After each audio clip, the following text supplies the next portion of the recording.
Hello, good evening. How are you guys tonight? Good to see you guys joining me. How are things? I'm way off center, aren't I? Scooch. There we go. A little better. Maybe I'm just leaning. Yeah, I'm probably just leaning. It's fine. If I wander out of frame for whatever reason, let me know. Oh, that's also why. It's cutting off the edge on my... Whatever. You don't need to know. It's cool. Don't worry about it. We're all good. Anyway, good evening, everybody. Welcome back. Welcome back to the stream. Good to see you. Good to hear from you. How was everyone's weekend? Mine was pretty decent. We didn't do too much. It was nice, kind of hanging out, just chilling. I was doing some work for classes, doing some research, getting things together, and I was working on some D&D stuff. I got the new program I was mentioning before. Should be a lot of fun. Foundry. I recommend it if you're into online tabletops and you're really into it. And I mean, you're really into it, not casual. Especially if something like Roll20 isn't cutting it for you, then Foundry is pretty fantastic. Can't recommend it highly enough, as far as I can tell so far. Though we'll see long term. Class-wise, things have been going well as well. I've been certainly looking forward to Aquinas' 5 Ways, which we're going to be doing this week in one of my classes, so that's always a good time.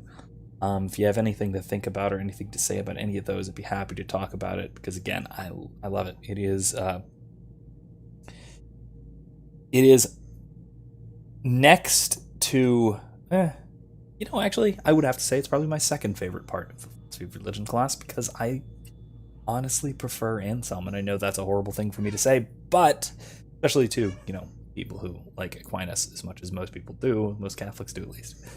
That's a weird thing to say, but I actually love. So we just did that last week, and that was a lot of fun. Like Kylie says, I made dinner, and I'm really proud of it. Awesome. Very good to hear. I didn't make dinner tonight. I just picked up some stuff. Had some leftovers and snacks and things tonight, so nothing too exciting, unfortunately. It turned out okay. It was good. Bad thing. Not a bad thing. Ooh, keto balsamic chicken and bacon, green beans and red onions. And for dessert, honey vanilla chamomile tea with pumpkin spice coconut foam. Turned out beautifully, and I'm really proud of it. It sounds fantastic. Honey vanilla chamomile tea. Is that dessert? I mean, I guess that's more like an after dinner drink kind of thing. I don't know if I'd qualify that as dessert, but you know what? Close enough. Sounds okay. It still sounds very good. Honey vanilla chamomile tea. All right. Yeah. Coconut foam. I don't know. Maybe not. But yeah. Otherwise, yeah. That sounds very good. I don't know about coconut. I guess for dessert sort of thing, I could get along with something coconutty. But yeah, otherwise that does sound very good. Anyway, so let's jump into things. As I was saying, tonight my plan is to go do Thane and Garrus's loyalty missions. Probably Thane first, then Garrus, because Garrus is the only one with combat, so let's do Thane first. Should be really interesting. There's a lot of really cool, sins of the father are inherited by the son kind of things that we're gonna have to look at there. It should be really interesting. Take a look, see at that kind of thing. Then Garrus, we've got a quest for vengeance that we either have to help him take vengeance or dissuade him from. Commander, you've received a new message at your private terminal. What? I thought I just read these before we left. Oh, no, I didn't. Chill, Kelly. All right, so let's get back to the Citadel.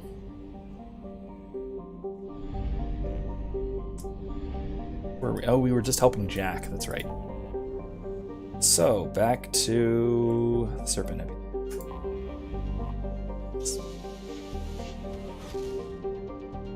Let me know if anything is too loud or too quiet as well. I know I have effects turned down quite a bit. The sound effects turned down quite a bit especially compared to music and dialogue. So again, if things are too loud, if things are too quiet, just let me know. I can always mess with things. The shot.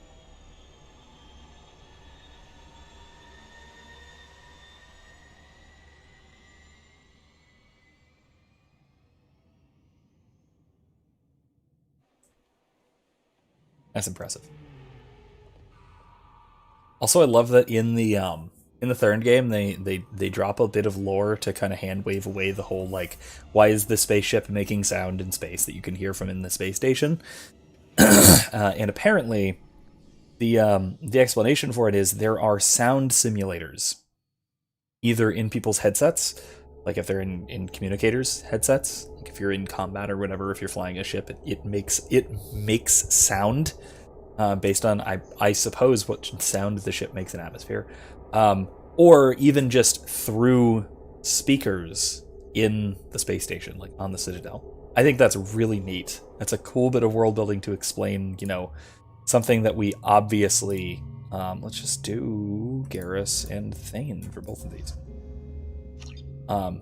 It's a cool way of explaining away something that otherwise should obviously not work like that. But, it does. So, let's wait for armor piercing. Panoramma's nice, but...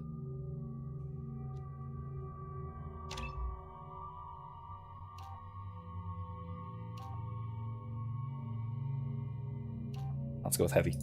Cool. Then let's wait for Shredder. Cool. That'll do it.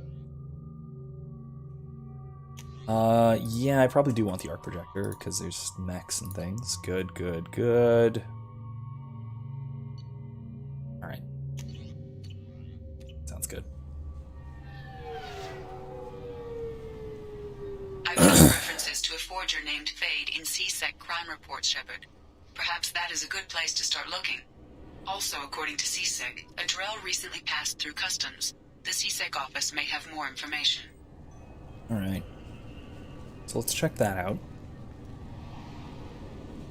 Can I help you, ma'am? It's been a couple years since I passed through here. Security seems to have tightened a bit. After the Geth attack, there was a review of security protocol. A few minor changes were made to reduce the risk of Geth infiltration.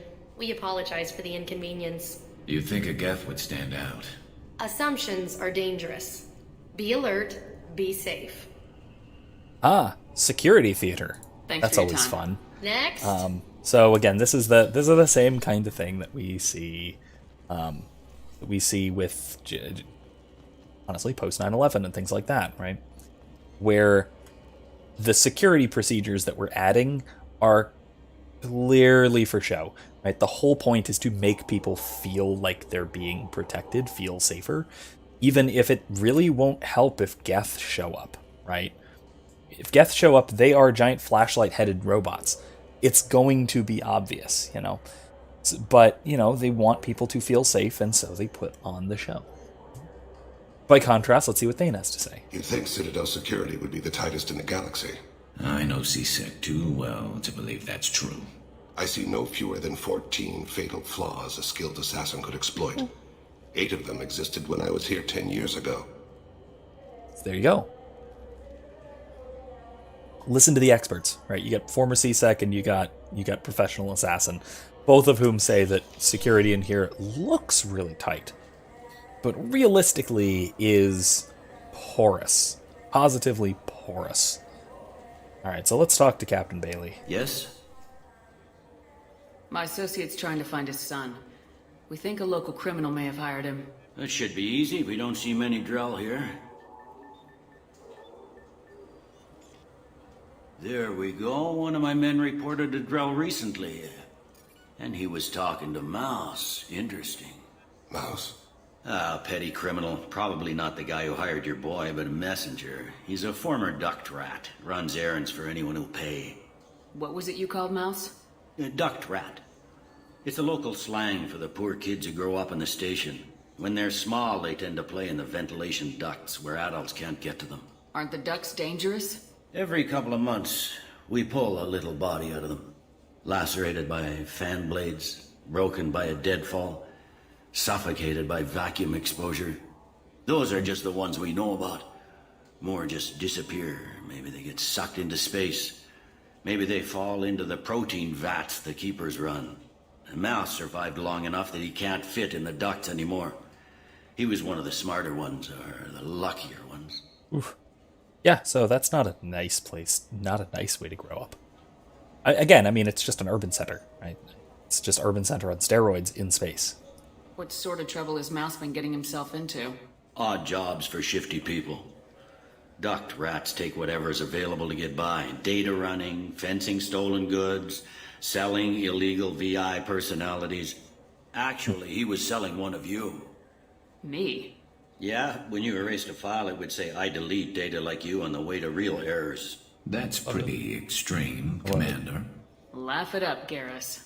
Buggy, though. It crashed every half hour. The error message was about how the galaxy was at stake, and you should fix the problem yourself.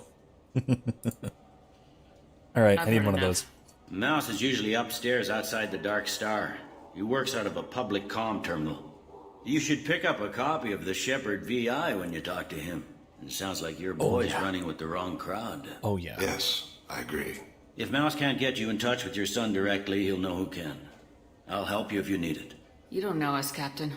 Why are you going so far to help us? I've worked Zakera for 2 years. Every day kids turn to crime because they've got no other choice, because their parents don't care. You're trying to save yours. He faces a dark path. We better hurry then. You didn't tell him that Kolyat plans to assassinate someone. Yeah, He's he's a getting cop. He tried to stop Kolyat, and one of them could end up dead. I don't want that. Yes, of course. Thank you, Shepard. Good. I'm Commander Shepard, and this is my favorite store on the Citadel. So that actually reminds me of so the sort of VI programs of like basically user interfaces based on real people. Apparently, well, we'll hear a little bit more when we talk to Mouse, but it reminds me of. So if you're familiar with Star Trek: The Next Generation, Those Asari Hanar porn games they sell in Shinakiba are really nasty. I bet they are. Let's move on from that forever. Yeah, I can get that. No problem. Well, okay, that might be more difficult. No, that's fine. I got some Quarians who can strip the copy protection. Just costs more. Yeah, I got the package. It'll be there. Don't worry. I'll deliver it myself. That won't happen. You can count on me. Yeah. Uh-huh. Oh, Keep just going. No, I understand. You just gonna keep going. You won't be disappointed. Well, I just need a bit more. Yeah, Okay, sure. calm. I can get you 2 cases buddy. by the end of the day. You Mouse? What are you... Oh, shit. Krios. I thought you were tired. Yeah, he's apparently terrifying. Cool. Commander Shepard? I thought you died. What do you want with me? Be still, Mouse. You can change your pants in a moment. How do you know Thane? Krios? He didn't... Oh god. If he didn't say nothing, I ain't either. When we heard the name, I didn't think it could be the same Mouse. He was a contact on the Citadel when I was active. He and some other children would gather information on my targets. You put children in danger to spy for you? Children, the poor. My people's word for their kind is Dralafa, the ignored. They're everywhere, see everything. Yet they are never seen. Straight from Sherlock You Holmes, gave by the way. Drell instructions for an assassination. Who's the target? The Baker Street Irregulars. No, I didn't ask. Because the people I work for, they can make me disappear. I'd like to help you, Krios. You always done right by us, but I ain't gonna die for you. Yeah, so this is a tactic that straight from Sherlock Holmes, from Conan Doyle's original stories, where Holmes had a spy network of the London underclass, including a bunch of children, who would send him and bring him information about everything in the city because they could go wherever they wanted and no one was ever noticed. Because, people don't notice the Dralafa, as Thane calls them. Brilliant. Disturbing. Brilliant. But, right, so hold on, before I continue. What I was saying about the Actually, wait, I'll talk about the VI thing when I get to that. Look, you know Thane. He wouldn't ask if it wasn't important. Do it for him. I want to. He was always nice to us. But these people ain't nice, Krios. Nobody's gonna know you talked to us. Mouse, I swear that you won't be named. All right. He came with that hollow you took of me. Said he wanted a job. I ran through your old contacts to see who might give him a shot. The guy who offered was Elias Kellum. One other thing. That Shepard VI you're selling? Oh shit, you heard... Look, you were dead. It was totally legal to make a VI of you. Give me a copy and we'll call it even. What? I mean, sure, yeah, absolutely. Sorry about the whole... Just so you know, there's 3 Volas who are patching it all the time. Good. Awesome. All right, so, about this. I love it, by the way. I love this idea.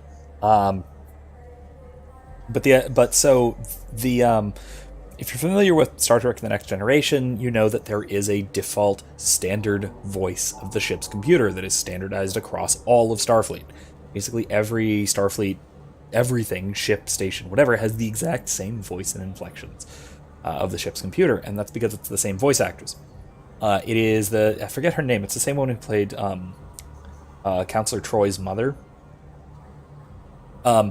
And one of the things that she did while they were filming The Next Generation was that she recorded a library, a digital library of every English phoneme. So every sound segment used in the English language in a neutral tone, so that the producers and writers, etc., could forever use the same computer voice for whatever lines they wanted to construct using phonetic sounds. And this is absolutely amazing, and I would love for that sort of thing to be released as a kind of as a kind of virtual, like a VI user interface kind of thing, like a Siri or a Google Voice kind of thing. That'd be so great. Ask your phone computer, which you can already, I think you can program it to do that anyway, but have it respond as the Starfleet computer voice. It'd be so neat. But I have doubts that Paramount or whoever winds up owning the rights to Star Trek is going to release such a thing when they have it under such proprietary use that it's so iconic that I doubt they would release that sort of thing generally. It's a shame, because that would be really, really neat. But yeah, that's the kind of thing that is totally doable. And it's how you can basically make a deepfake of someone as soon as you, at least for the voice. Voice is super easy. If you have enough recorded of somebody, you can patch together bits and pieces of things quite easily. Plans for that. I don't know if I'm going to follow through on those plans, but I have plans for in the future. I'm not going to say what, because some of the people I have plans for may or may not watch or be watching or go back and rewatch the stream, so I don't spoil it. Should be a lot of times, though. Tell me about Kellum. Human. Moved to the Citadel about 10 years ago. He was little people when you were here, Krios. He got big after the Geth attack. Lots of the big guys from before got cacked, all in them big fancy apartments up on the Presidium. Now he runs the rackets on the lower end of the ward, Shinna. He's seriously bad news.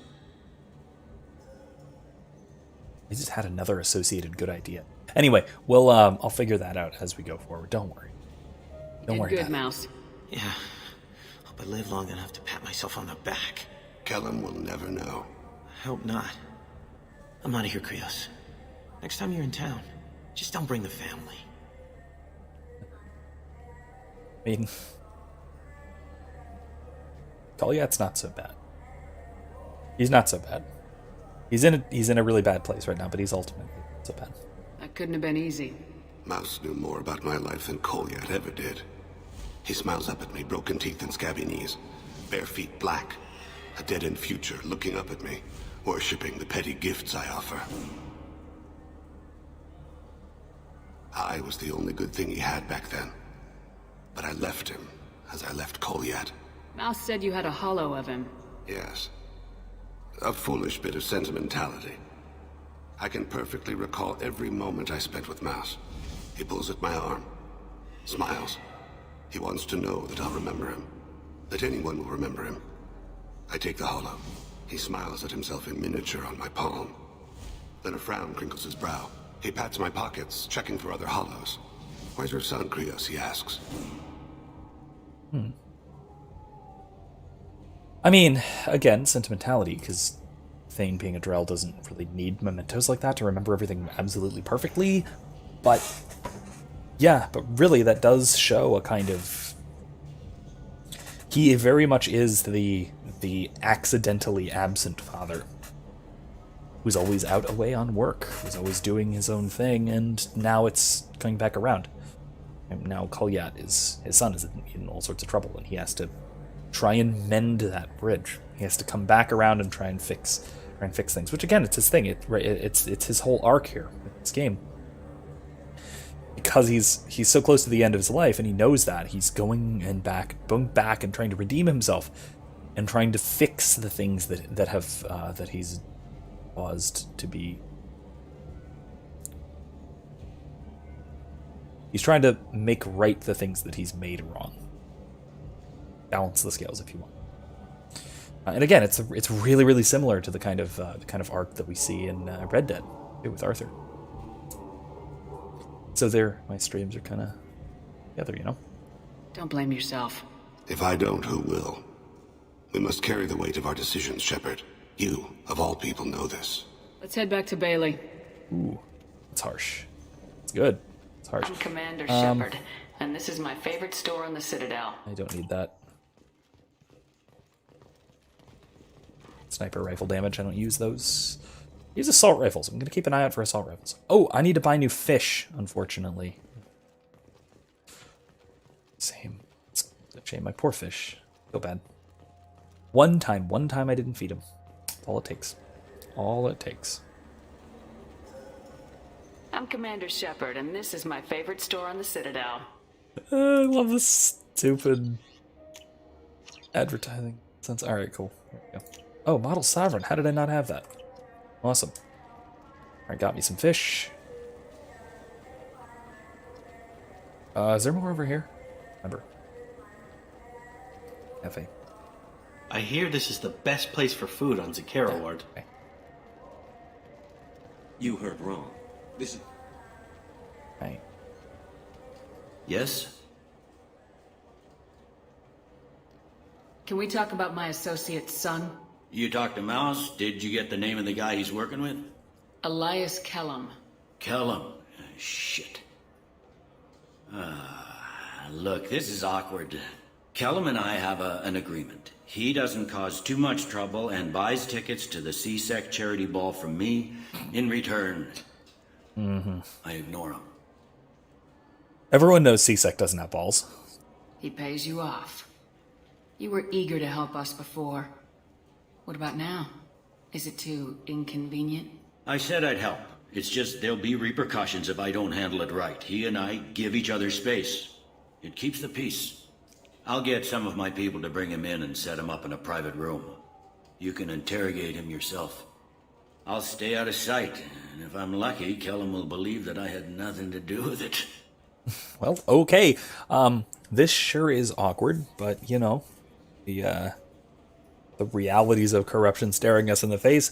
But good thing Shepard is a Spectre and could just plow straight through any bureaucratic nonsense that she finds. Bring him in. We might not have much time. I'll make it happen. Wait here. Oh yeah, brute force solution. Let's go for it.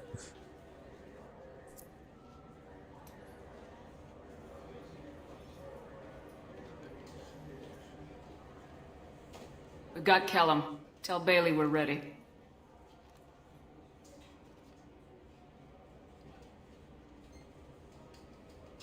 He'll expect me to get him out of this. Not today, I think. Captain, his lawyer's here. Bet Elias has his VI set to page him if C-Sec gets within 10 meters. I'll stall him. Get in there and work fast. All right, Captain Canada. We're on it. We should question him together. Keep the pressure on. Thoughts on how we approach it? You be bad cop. You're terrifying. Convince him that we'll put a bullet in his head if he doesn't talk. Once he's scared, he'll cooperate. Very well. I'll pretend we're ready to kill him. We can't push too hard, though. We need the information more than we need a corpse. You scare the crap out of him, I'll give him a way out. You know how Get me out of these restraints, Bailey. Pretty funny bringing me down here like this. What the hell are you two?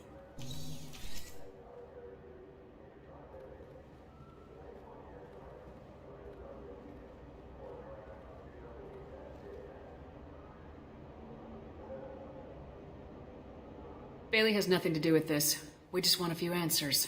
Off the record. Off the record in a C-Sec interrogation room? Sure. You hired an assassin. Who do you want dead? I want to see my advocate. You apparently haven't noticed we're not CSEC. No deals, no due process, no advocate. And that's supposed to scare me? You two are in way over your heads.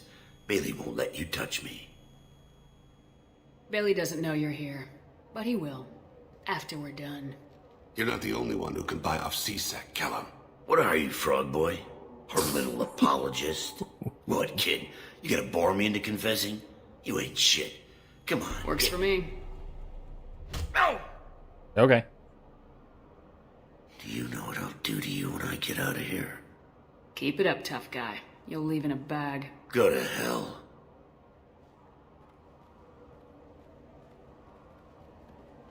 This isn't working, Shepard. We're making no progress. Are we done here? Because I got people to see. No. Like the guy who's gonna sue your ass for assault. How about this? You tell us the target, you never see us again. And Bailey drops his price 50%. Yeah? Can I get that in writing? I don't think either of us want this in writing. No. Alright. I ain't going to jail for the tadpole. And I do love a bargain. Joram Talid, Turian running for office on the Zakira ward. He messes with legitimate businessmen. I'm gonna stop it. Where and when? His apartment, the 800 blocks. You better hurry. What's going on here? Get away from my client. You played me. I've enjoyed our chat, Elias. Thanks for your help. This isn't over. Nicely done. Wait, you got what you wanted. Who ratted me out? Why would I guess say you have that? something to think about while you're in here, huh? Why would I ever tell you that? I'll find out. And once I have a name... Elias, as your legal advocate, I advise you to shut the hell up. Where were you 5 minutes ago? Held up in traffic. Oh, nice. What's the story? Why'd Kellum hire the boy? Assassination. A Turian named Joram Talid. You know him? Joram? Yeah. You might have seen his posters around. He's promising to end organized crime on the ward. Thing is, his message is all mixed up in race politics. He's anti-human. Yeah, so neat thing about this, right? So, and again, this brings up issues of, procedural justice. We all know the crime drama where the cops get it done, they get the job done, even though they have to break the rules, yada, yada, yada, right? Okay, great. Obviously, there's problems with violations of procedural justice, right? People have a, right to representation, yada, yada, yada, all this kind of stuff. Hey.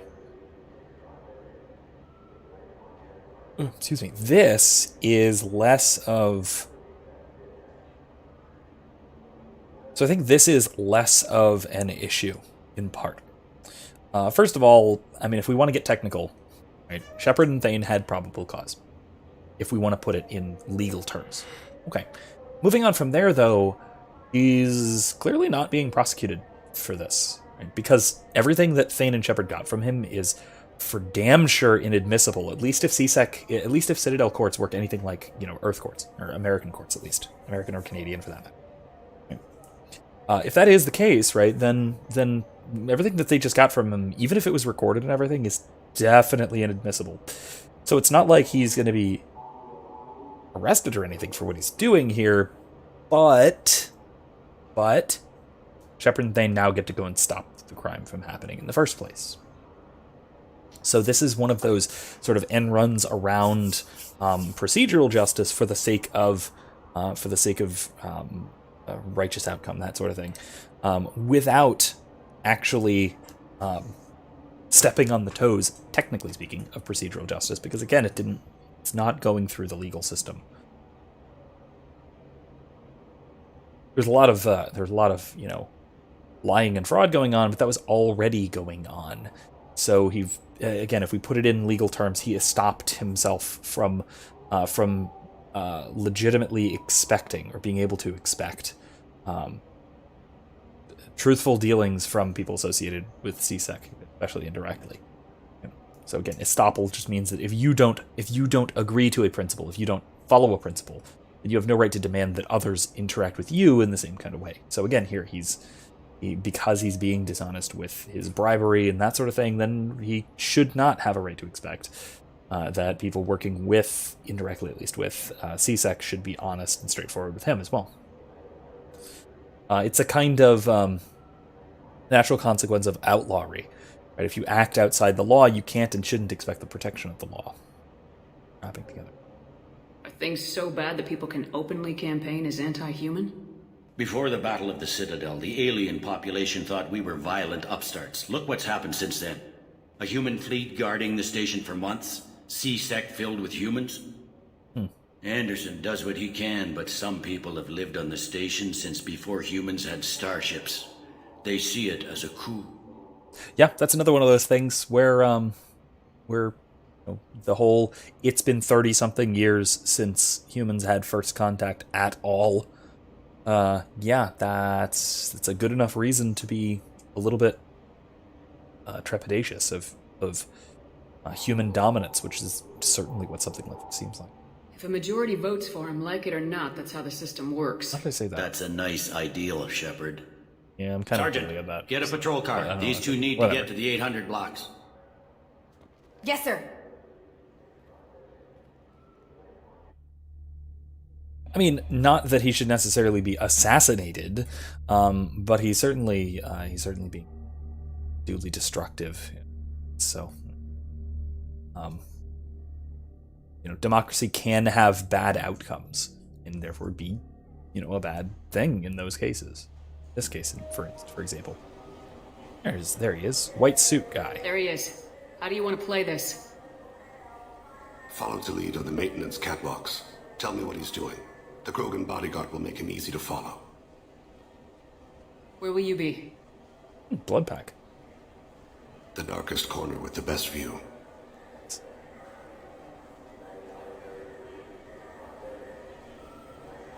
Amon Kira, Lord of Hunters. Grant that my hands be steady, my aim be true, and my feet swift. And should the worst come to pass, grant me forgiveness. Sweet. Damn, Thane's cool. It's been wonderful talking with you all. I hope you'll come out on I'm on him, Thane. He's talking to some voters. Understood. You're in position? Yes. It's been wonderful talking with you all. I hope you'll come out on Election Day. That's a canned line if I've ever heard one. I'm following. Let's go upstairs.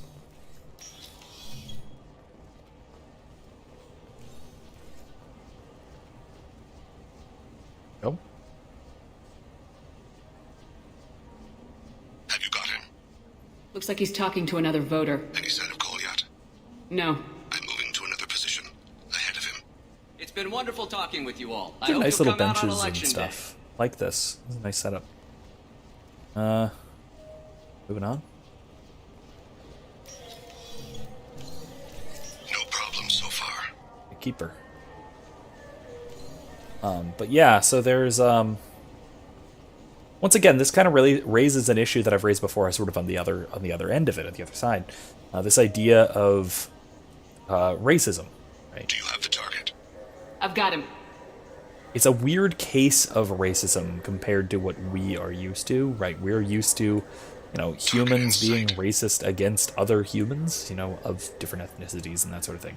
But against fundamentally different species with fundamentally different, even evolutionary biology, right? We have entirely different descent. Can you give me an update? Yes, I can. What happened? Good, right? I think I did. Right thing. Yes. Yeah, we're good. Anyway. Yeah, so this is again, I've talked about this a lot, and I'm gonna be, like I said, I want to work on a video that has to do with this, where I want to point out that the kind of sort of secular humanism that we see today, that that talks about humanity as a sort of shared common experience or common ancestry or common whatever, as a reason to not be racist, right? As a reason to be tolerant and that sort of thing, falls through when you're talking about persons of different actual real different biological species, but who are all persons. Because typically the justification for not being racist is that, well, we're all human. What's he doing? One of his guards is talking to the bartender. Looks like a No sign of trouble. Yeah, so definitely he is definitely into some shady stuff. Damn sure. Where is he? There he is. More guards. What? I still don't see him, Shepard. Did he leave? He's meeting a couple of mercenaries. Looks like the same group his bodyguard comes from. He looks nervous. Could be he's noticed you. Maybe he saw Kolyat in here somewhere. Also a possibility. There are obstructions ahead. I'll try to go around. Don't lose him. Yes, sir. Yes, sir. Right. So the idea, right, is that we ordinarily would have this... oh, here we go. Hey, who are you? What are you doing back here? I'm with Citadel Health and Safety. We've had vermin reports in storage areas around here. What? You can't be serious. How did you get in here? If I didn't have authorization, how did I get in? You see any other doors? There's the keeper. Never mind. Just go on through, okay? Thanks. Yeah, just don't let my boss see you. Okay, easy enough. That was quick. That was real smooth. Oh, there he is.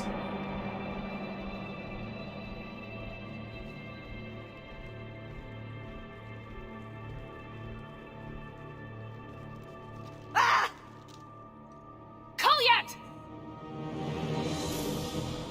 Call C6 now! Thane. I mean, I'm sure he's fine. He's heading to Talid's apartment. He's a Krogan. If one submachine gun shot could take down a Krogan, I've been doing something wrong this whole game.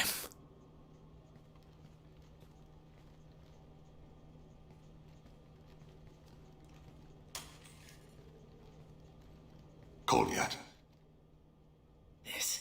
This is a joke. Now you show up.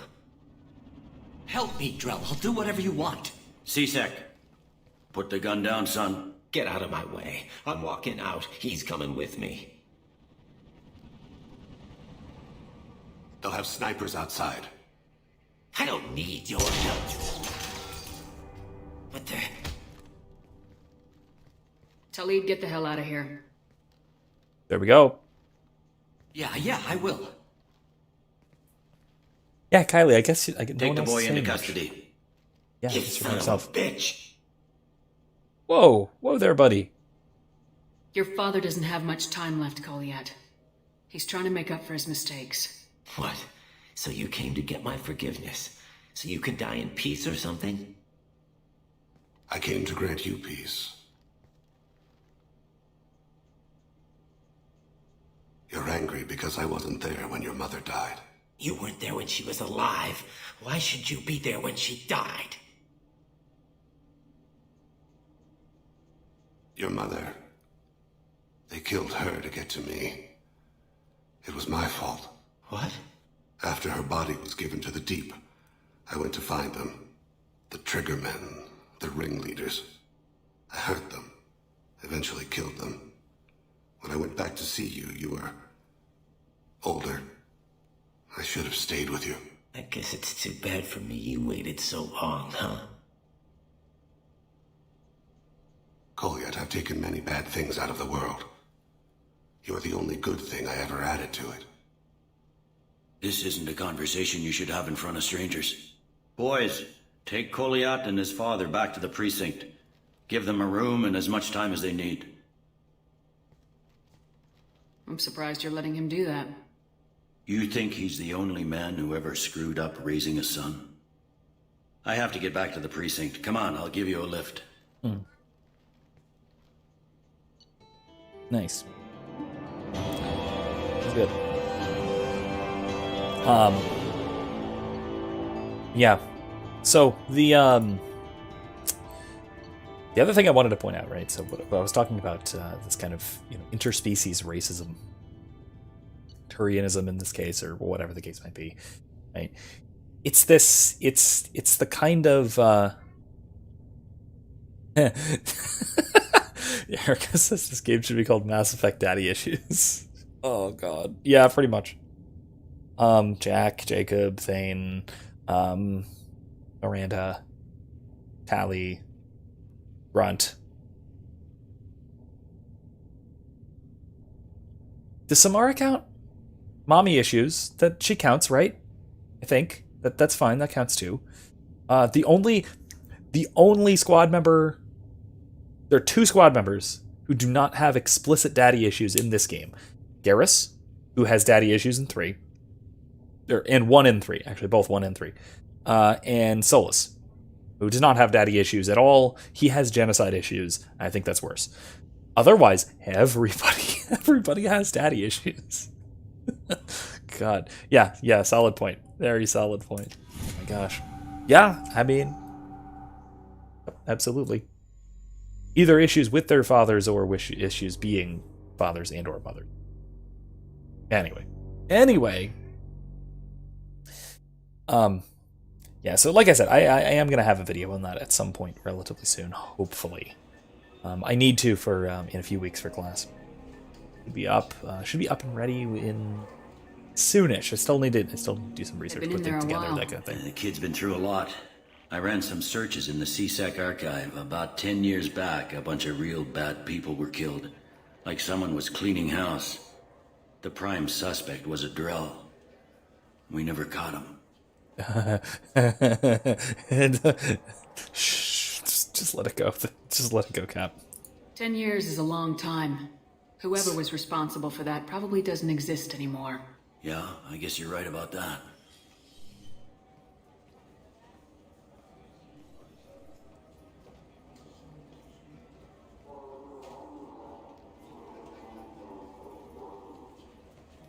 How'd it go? Our problems they aren't something I can fix with a few words.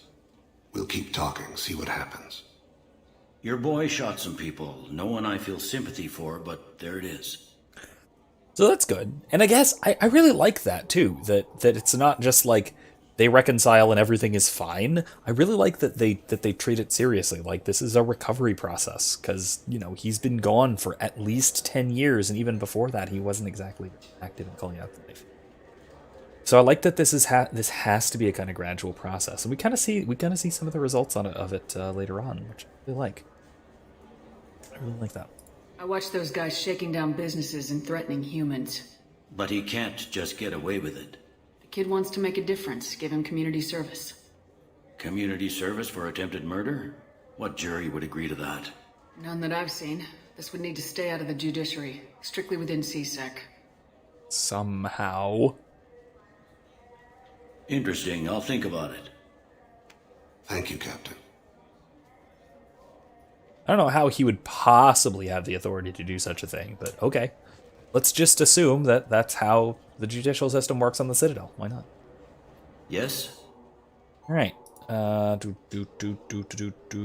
about Fade? I'm trying to find a local forger. He goes by the name of Fade. Yeah, I know him. The alias, anyway. He's been a thorn in the network division's side for the last year. He works with the Blue Suns. Where can we find him? If I knew that, he'd be in a cell. Best I can do is put you on the trail. There's a warehouse in the marketplace. Some of Fade's contacts work out of there. Go ask them some questions. Gently, of course. Why haven't you been able to catch him? Whoever he is, he's damn good at avoiding CSEC. I think someone on the inside's feeding him information. Either that, or he's got access to our databases and comm channels. I don't know which is worse. No, but you're outside CSEC. Maybe you can nail his ass. I should be let's going. do it. You need anything else, let me know. Let's go nail his ass. I mean, wait, what? So yeah, let's go get this guy. And it'll be interesting to see who this is again, because it is somebody, and I'll without spoiling too much, it is somebody who we have seen before. We've met before in war. I'll just leave that. Okay. Not there. That's where we have to go. But I want to just check the stores one more time, because we have a ton I'm of more Commander credits. Shepard, and this is my favorite store on the Citadel. Check all of my favorite stores real quick.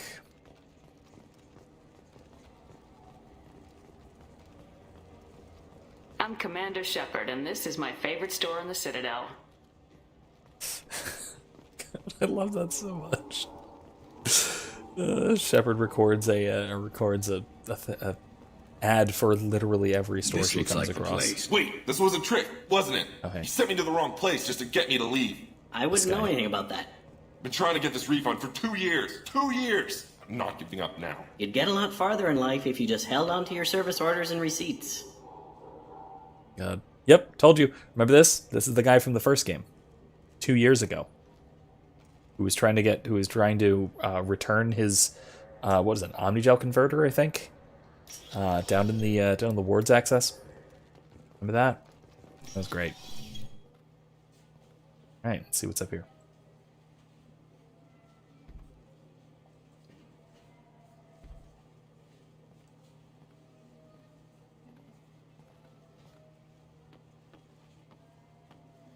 Hear my children being sad. You're not quite how I imagined you. Looks can be deceiving. Okay. So, which one of you wants to disappear?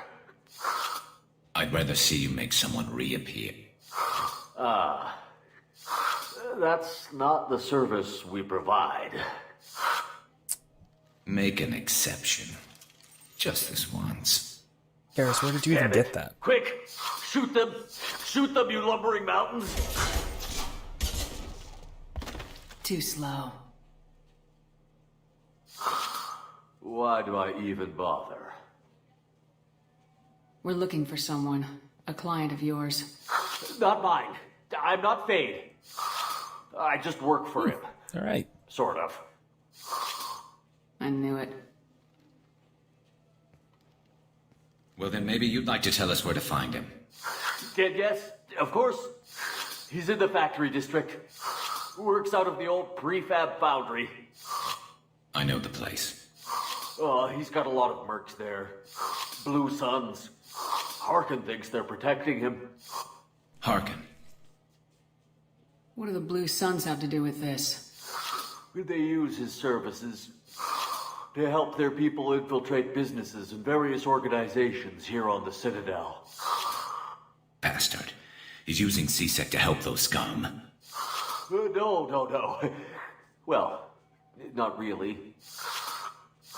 He got fired from CSEC a while ago, but he still knows the systems. Interesting. But it changes nothing. We still need to find him before we can get to Sidonis. I agree. So a quick thing I wanted to mention, and I want to run this by everyone, because it's a terrible idea, but I really like it. If you've noticed, I never have my cats on my streams. It's because I have to keep my door closed. Right, so I've got the closed door over here, right? Above the door, as you can see, there is a little vent. Right? That comes off. And it goes all the way through above the door. My thought is, take that thing, take the vents off, and have little things, little runners up at the top of the, near the roof, near the ceiling. Right? So the cats can wander. Oh, Erica says no already. She says no twice. Well, I guess not. But so the cats can come in and out of my office, so they can wander in on stream, and I can have a little cat cam, like a pro streamer, like a real streamer. I know we're not staying in the house long enough, presumably, but I'm sure we could come up with some kind of bracket system that's not overly invasive, that kind of thing. Might be neat. I like this idea. Really like this idea. That is a possibility that they would be in the office, so that is a negative. So maybe not. I don't know. I like this idea still. Not a good idea, but I like it. I like it. Anyway, let's move on. Well, let's go pay Harkin a visit. We'll need to go to the transit station. I can get us to him from there. So I can go? Sure, but if we don't find Harkin, we'll be back for you. Oh, good. God. I love the just like sad sack Voluses in this game. I just got a refund in exchange, and I was told to pick up a new Omnigel converter here. I don't think you have the right place. No, they said to go to the warehouse. This is the warehouse. Yeah, okay. God, that poor guy. Anyway, there was an idea. It's a bad idea, but I like it. Alright, let's go get Fade. At this rate, I think we're doing okay. Might even be able to do all of Tuchanka tonight, but we'll see. I'm a little skeptical. It's Tuchanka, there's a lot to do there, so we might not. We'll see. Depends on how quickly we get through the stuff for Garrus and... Ooh, he's all red. Nah, I like the default. Garrus and Thane. Actually, it's Blue Suns. Yeah, Garrus and Thane. Let's go for it. I like... Snipers are good for this. Redder.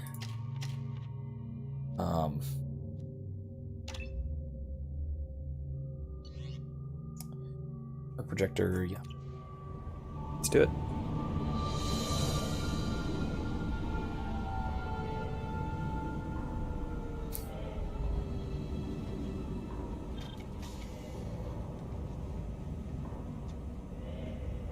Man, he's very glowy. Garrus.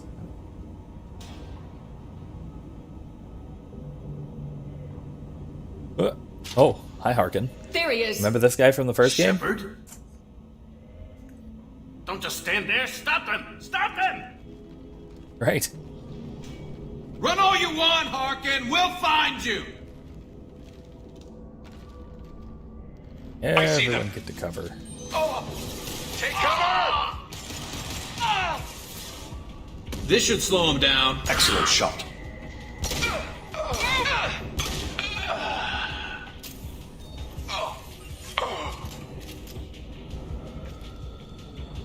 Okay.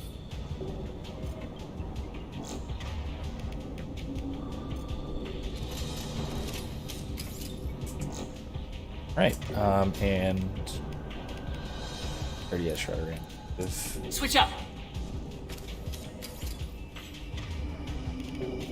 Change weapons.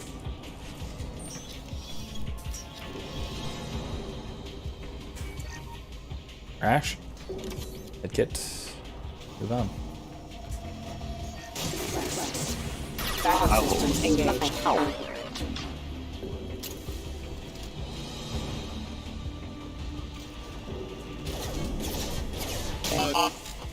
Critical system damage. Excuse me. Enemies ahead. Firing. One call. Where the hell is that bastard? Alright. Embrace the sea.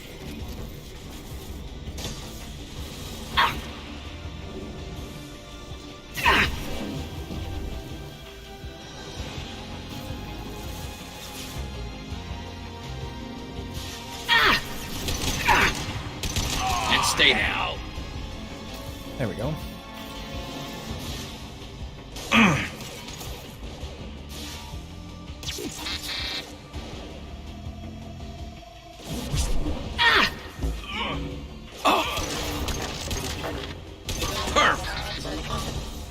Systems failure.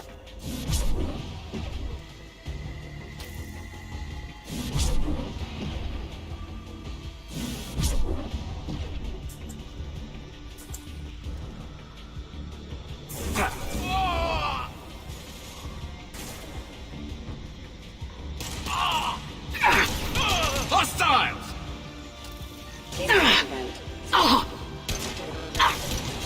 Backup systems engaged. Hostile forces have engaged. Unit member offline. Rerouting sabotage detected.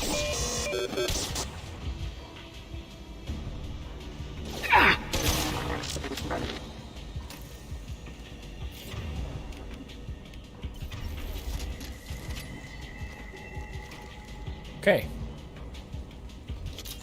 It's all them. I think. What about Doofus? We're not losing anything in here. Cool. I hear a big mech, I think. That's not a good sign. What's this?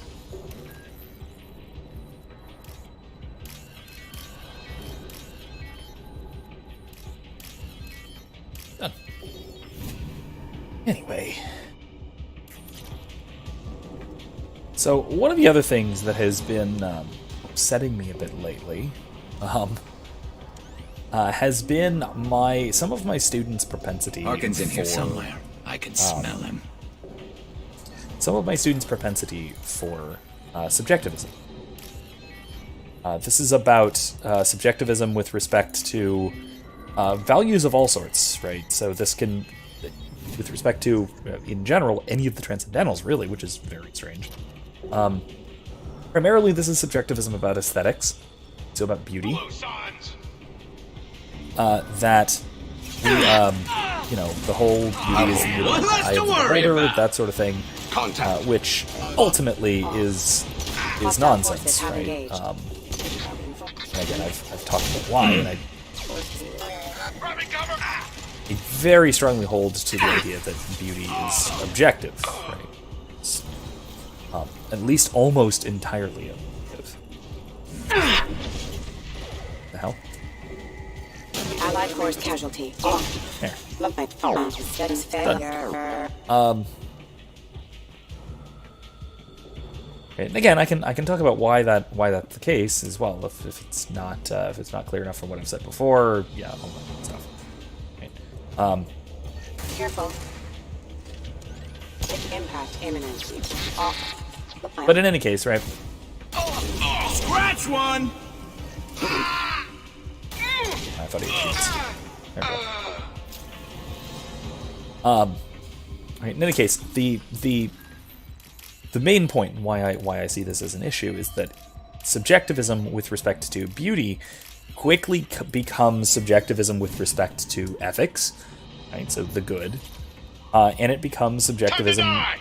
Valkyra reveals. Excuse me. Impressive.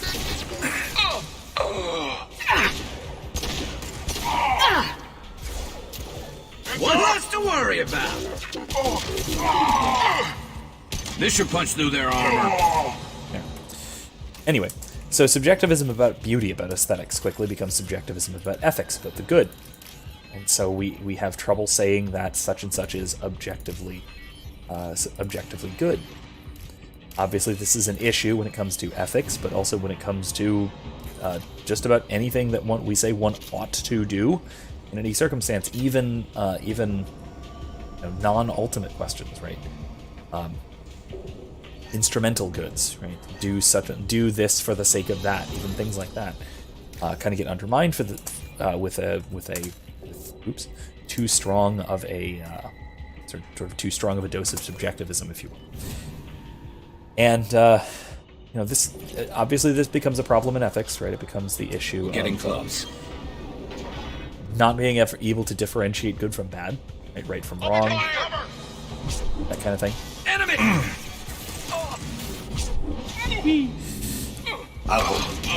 Perfect shot.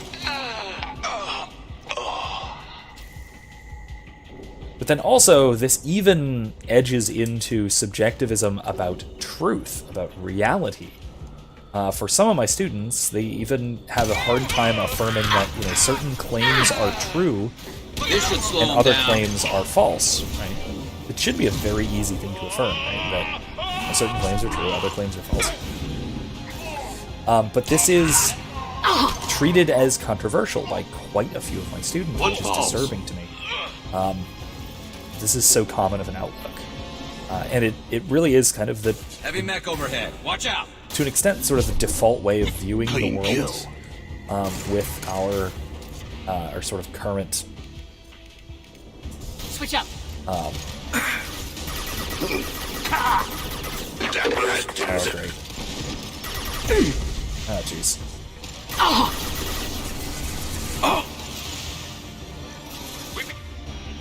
Okay, switch.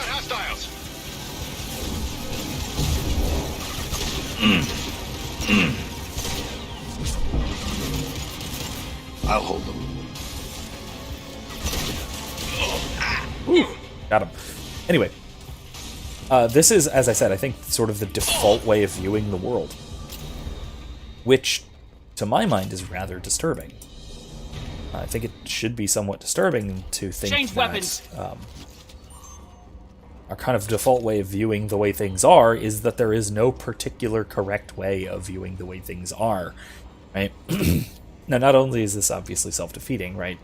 You cannot claim that it is objectively the case that there is no truth, right? It is true that there is no truth is self-refuting, right? Obviously, or yeah, it should be obvious. So there's the theoretical problem. But also, people claim these things. Right? And people claim things like when they say that something or other is good or something else is bad, right? They'll say, well, good, what I mean by good is subjective. This is like intrinsically not something objective, this is something subjective, right? That kind of thing. And I challenge them on this because I don't think they actually believe that's true. Because if they believed that were true, if they really did think that were the case, then they would have no reason, for example, to tell me to give them a fair grade. You worked with on an Harkin at assignment or that sort of thing. Yeah, he was a pain in the ass back then too. But I'm in no mood for his games. If he doesn't cooperate, I'll beat him within an inch of his life. You okay, buddy? You seem to be getting tense, Garrus. Harkin may know why Sidonis wanted to disappear. If so, he knows why we're here, and I don't want him tipping Sidonis off. Okay. Okay, big old murder boy. It's okay.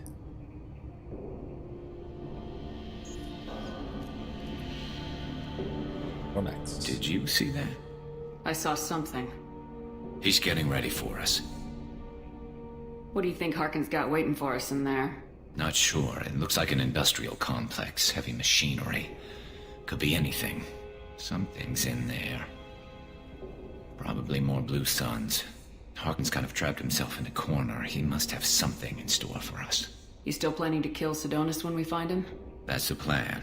It'll be quick and painless. Unlike everyone he betrayed, he'll be spared the agony of a slow death. It's more than he deserves, but as long as he's dead, I'll be satisfied. Garrus, do you really think killing Sidonis will make things right? I know you don't like it, Shepard, but I have to do this. Is there no other way? Maybe, but this is personal. I'll pull the trigger and I'll live with the consequences. All I'm asking is that you help me find him. What are you gonna do to Harkin if he won't cooperate? He's a real criminal now, working for the Blue Suns. I should just shoot him on sight, but I need him alive, so I won't do any permanent damage. Just enough to loosen his tongue. You don't need to hurt him to get what you want. Don't worry, Harkin's a coward. He'll talk long before I can really hurt him. Well, there's one way to find out. Right behind you. So, okay, Garrus doesn't have any daddy issues in this game, but holy crap. Does he have, as Joker put it, he pulled that stick out of his butt and started to beat people with it. Kind of problems. There we go. Jesus. Nuts. We can use this! We sniper rifled him. Alright. Alright. Shepard, I have patched into the warehouse scanners. The crates in the transport carriers overhead are rigged to explode when dropped. Good to know. Why don't you just turn around? Requesting assistance. Medical support. Switch them both to snipers. Switch up.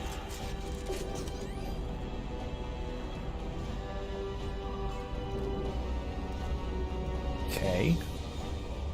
Let's go up. Down. All the shields are down. Zap. Got it. Systems overload attack detected. Go now to the sea. Go away. Backup systems engaged. Failure. Scoped and dropped! Go to the sea. Go in peace.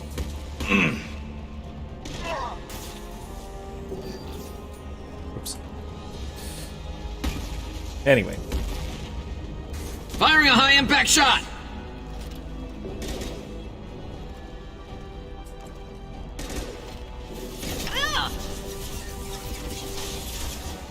Hostile! System sabotage detected. Allied force casualty. Hostile forces have engaged. I love this rifle. Glad you like it, Garrus. Anyway, it's all of them for now, I think. Probably. Okay, let's move along. Right, so, datapad. Let's get it. Anyway, what I was saying is, again, this sort of commonplace subjectivism is getting to be a huge pet peeve of mine, and it bothers me every once in a while whenever I encounter it, and I encounter it a lot among students, I will say. Oops, darn it. Crap. I don't know if I'm gonna do this. There we go. Oh, come on. Oh, that was close. Okay, cool. Yeah, this is probably going to change up some of the assignments that I have to give later on the semester as well to kind of remedy this error. It's a huge problem. It's a very I guess I would even say a lazy way of looking at the world. Right? There. Heading to cover. Very well. Move up. Trigger the bad guys.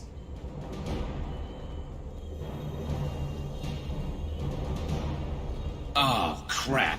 Two heavy mechs, incoming. Oh, well, they're back. They teleported back. That's fine. I want to go back up there.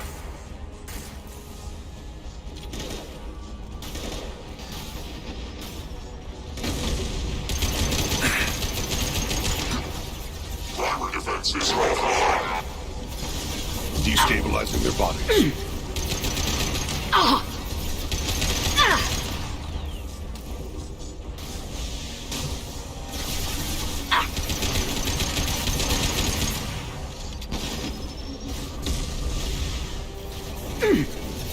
Your body is dust.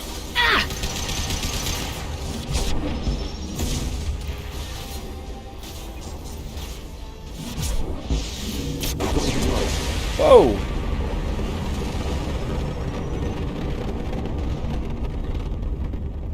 Wow, I did not expect that. That was cool.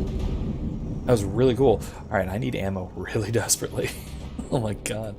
Alright, sweet. That was way bigger explosion than I thought I was expecting. Alright, sweet. That was cool. Anyway. You'll never make it. Oh! Look ahead. Rerouting power.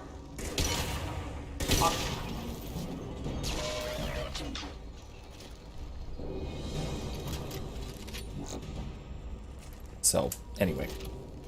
You guys like, I can talk more about this in particular. Talking about subjectivism and the problems therein and all that sort of thing. I am, because a large part of her... Well, actually, I'll pick this up in a bit. I want to talk to Harkin first.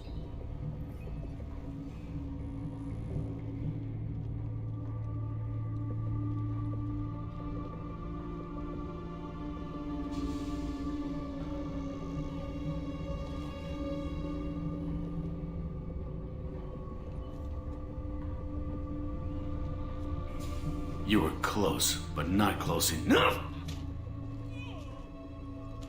Ow. So, Fade. Couldn't make yourself disappear, huh? Come on, Garrus. We can work this out. What do you need? I'm looking for someone. Well, I guess we both have something the other one wants. Oof. Turi and me. That's rough. We're not here to ask favors, Harkin. You don't say. You helped a friend of mine disappear. I need to find him. I might need a little more information than that. His name was Sidonis. Turian came from... I know who he is, and I'm not telling you squat. Harkin, this doesn't have to be hard. Screw Probably you. does. I don't give out client information. It's bad for business. You know what else is bad for business? A broken neck. All right. Get off me! Giant claw feet and everything. Yeah, Turians are terrifying, That's really changed you, huh, Garrett? No, but Sidonis opened my eyes. Now arrange a meeting.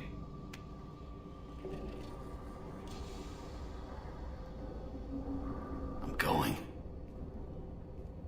All right.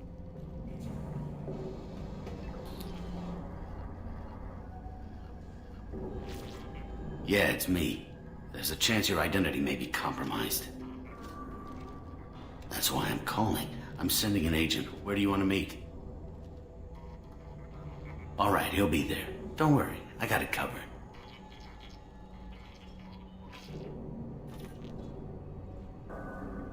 It's all good. He wants to meet you in front of Orbital Lounge, middle of the day.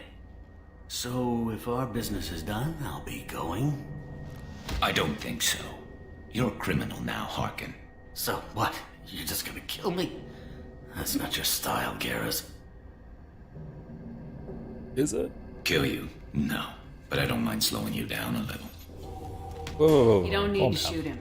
He won't be able to hide from C-Sec now. I guess it's your lucky day. Yeah, I hope we could do this again real soon. That'll slow him down. I didn't shoot him. Come on, let's move. Sidonis better be there. Jeez. Or I'm coming back to finish the job. Well, that's fair, I suppose.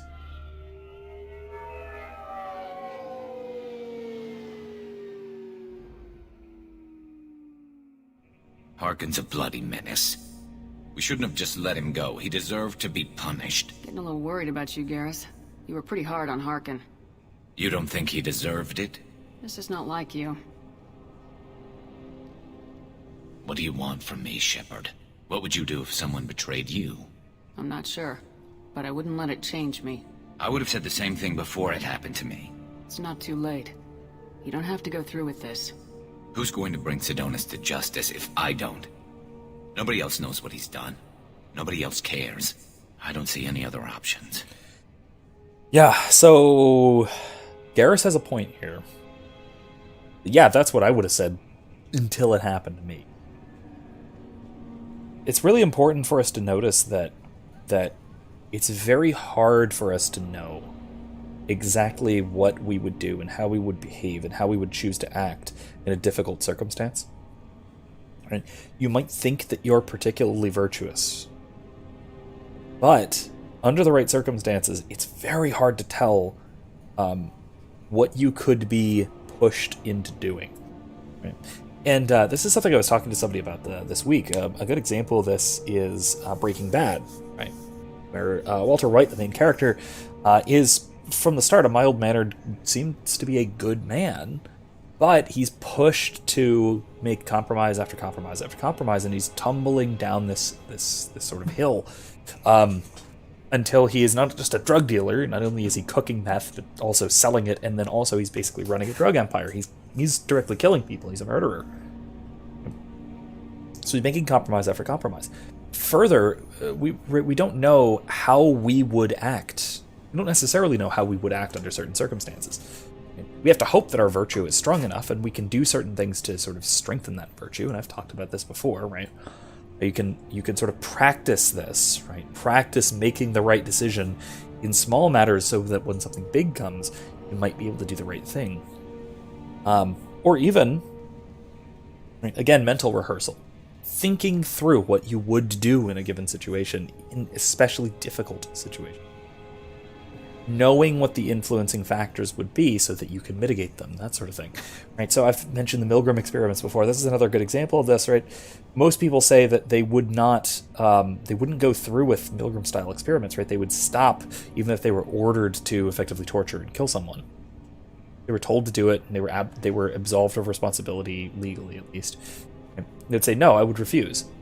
But a shocking number of participants in the Milgram-style experiments back from the 60s and 70s just went all the way, and for all they knew, killed someone because they were told to, because it was part of the experiment, and they were told to do so. It's always worth considering what lengths you might go to under the wrong circumstances. And again, this is something that I always try and emphasize for my students, for for most classes, especially ethics, but most classes in general, is think about how you would act under these circumstances, really. I don't mean how you would want to or how you think you ought to, how you would really act. And think about what are the circumstances in which you would do something you know to be wrong and you know to be terrible. And you think of a circumstance under which you would be a willing guard at Auschwitz. Right? Can you think of a circumstance under which 200 years ago you would have supported the institution of slavery in the US, for example? Any of these sorts of things are always worth considering, because if you cannot think of any possible reason you would have for participating in the Holocaust, or for participating in or supporting the institution of slavery, if you cannot imagine, if you can't think of any way that you could do so, then chances are you would have gone along with it.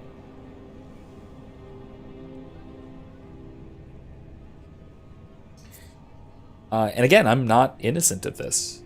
There's only so much I can know about what choices I would make under very difficult circumstances, and I would like to think that I would be courageous enough to do the right thing, but I don't know that.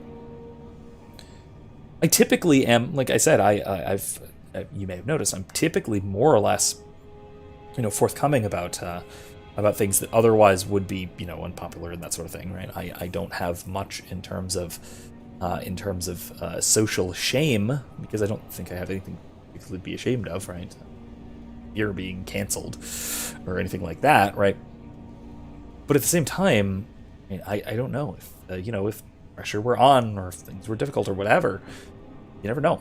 Right? There is always a distinct possibility that any one of us would do something terrible, again, in the wrong circumstance. Like Garrus, right? Garrus is right. He doesn't. Shepard doesn't know what she would do if she were betrayed by somebody she trusted. And we see a little bit of that in 3. At least in the Citadel DLC. Even to an extent in the main game of 3. Certainly in the Citadel DLC, and we'll see how she reacts to that. And I mean, there's a difference between Paragon and Renegade as well. But yeah, it's a real quandary, right? So this sort of thing can really can show how we act under impossible circumstances, and that really speaks to the real strength of our character. Let me talk to him. Talk all you want, but it won't change my mind. I don't care what his reasons were. He screwed us. He deserves to die. And also, it's worth noting that even if circumstances could be this terrible, there might be mitigating factors like friends, people like Shepard to kind of pull you back to your senses, which thankfully Garrus has. I understand what you're going through, but do you really want to kill him? I appreciate your concern, but I'm not you. This isn't you either. Really? I've always hated injustice. The thought that Sidonis could get away with this. Why should he go on living while 10 good men lie in unmarked graves? I'm sorry, Shepard. Words aren't going to solve this problem. I need to set up. Let's see. I can get a clear shot from over there. But okay. What do you need me to do? Keep him talking and don't get in my way. I'll let you know when he's in my sights. Give me a signal so I know you're ready, and I'll take the shot. You better go. He'll be here soon.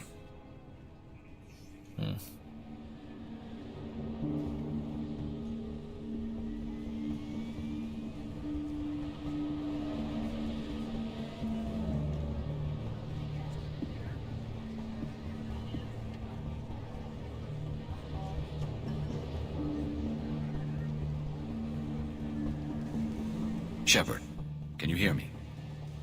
Loud and clear. I like the warbly effect here. It's pretty cool. All right. There he is. Like the drag Wave him effects. over and keep him talking.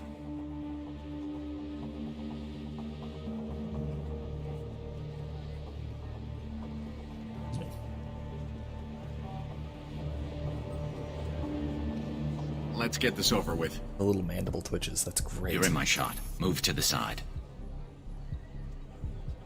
Listen, Sidonis. I'm here to help you. Don't ever say that name aloud. I'm a friend of Garrus's. He wants you dead, but I'm hoping that's not necessary. Garrus, is this some kind of joke? Damn it, Shepard. If he moves, I'm taking the shot. You're not kidding, are you? Screw this. I'm not sticking around here to find out. Tell Garrus I had my own problems. Don't move. Get off me! I'm the only thing standing between you and a hole in the head. Fuck. Look, I didn't want to do it. I didn't have a choice. Everyone has a choice. They got to me. Said they'd kill me if I didn't help. What was I supposed to do? Let me take the shot, Shepard. He's a damn coward. It's true, That's it? You were just trying to save yourself? I know what I did. I know they died because of me. I have to live with that. I wake up every night, sick, and sweating. Each of their faces staring at me, accusing me. I'm already a dead man. I don't sleep. Food has no taste. Some days, I just want it to be over. Just give me the chance. Gotta let it go, Garrus. He's already paying for his crime. He hasn't paid enough. He still has his life. Look at him, Garrus. He's not alive. There's nothing left to kill. My men, they deserved better. Tell Garrus... I guess there's nothing I can say to make it right. Just go. Tell him to go. He's giving you a second chance, Sidonis. Don't waste it. I'll try, Garrus. I'll make it up to you somehow. Thank you for talking to him. I don't remember if he actually does come back and wind up helping. I'll have to keep an eye on that in the third game. I don't actually remember if he helps out or not. I know you want to talk about this, but I don't. Not yet. I know it didn't go the way you planned, but I think it's for the best. I'm not so sure. Give it time. Yeah. Maybe that'll be enough. I want to know I did the right thing, not just for me. For my men. They deserve to be avenged. But when Sidonis was in my sights, I just couldn't do it. I mean, it doesn't help them. They're still dead. You know? And I mean, that sucks to say. I'm sure Shepard isn't going to say exactly that, because Garrus does not need to hear that right now. But it's true. I mean, revenge for his men does not do anything for them. At best, maybe in this case, Sidonis can do something good now. Maybe that's not likely, but there's at least hope in that case. And again, given what we learned, I don't think he is, prone to continuing on and betraying more people and continuing his, the path of destruction, that sort of thing. The lines between good and evil blur when we're looking at people we know. Yeah, there was still good in him. I could see it. So much easier to see the world in black and white. Gray. I don't know what to do with gray. You gotta go with your instincts. My instincts are what got me into this mess. Don't be too hard on yourself. Thanks, Shepard. For everything. Let's get going. I need some distance from this place. I'm with you.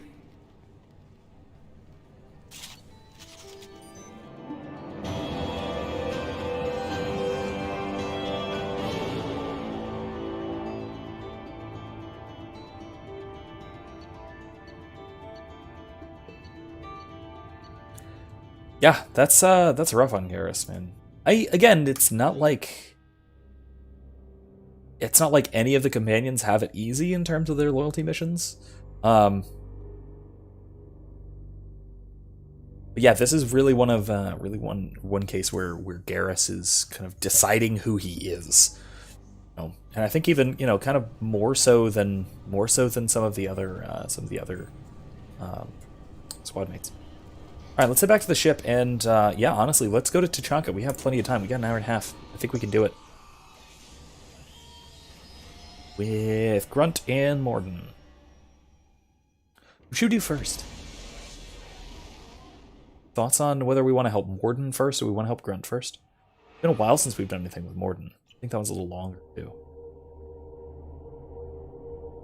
can do Morden first, probably. Also a couple of little side things to do there, but we'll do those afterwards, time permitting. We'll actually do the missions first, I think, for once. For once, we'll actually do the missions before the side content.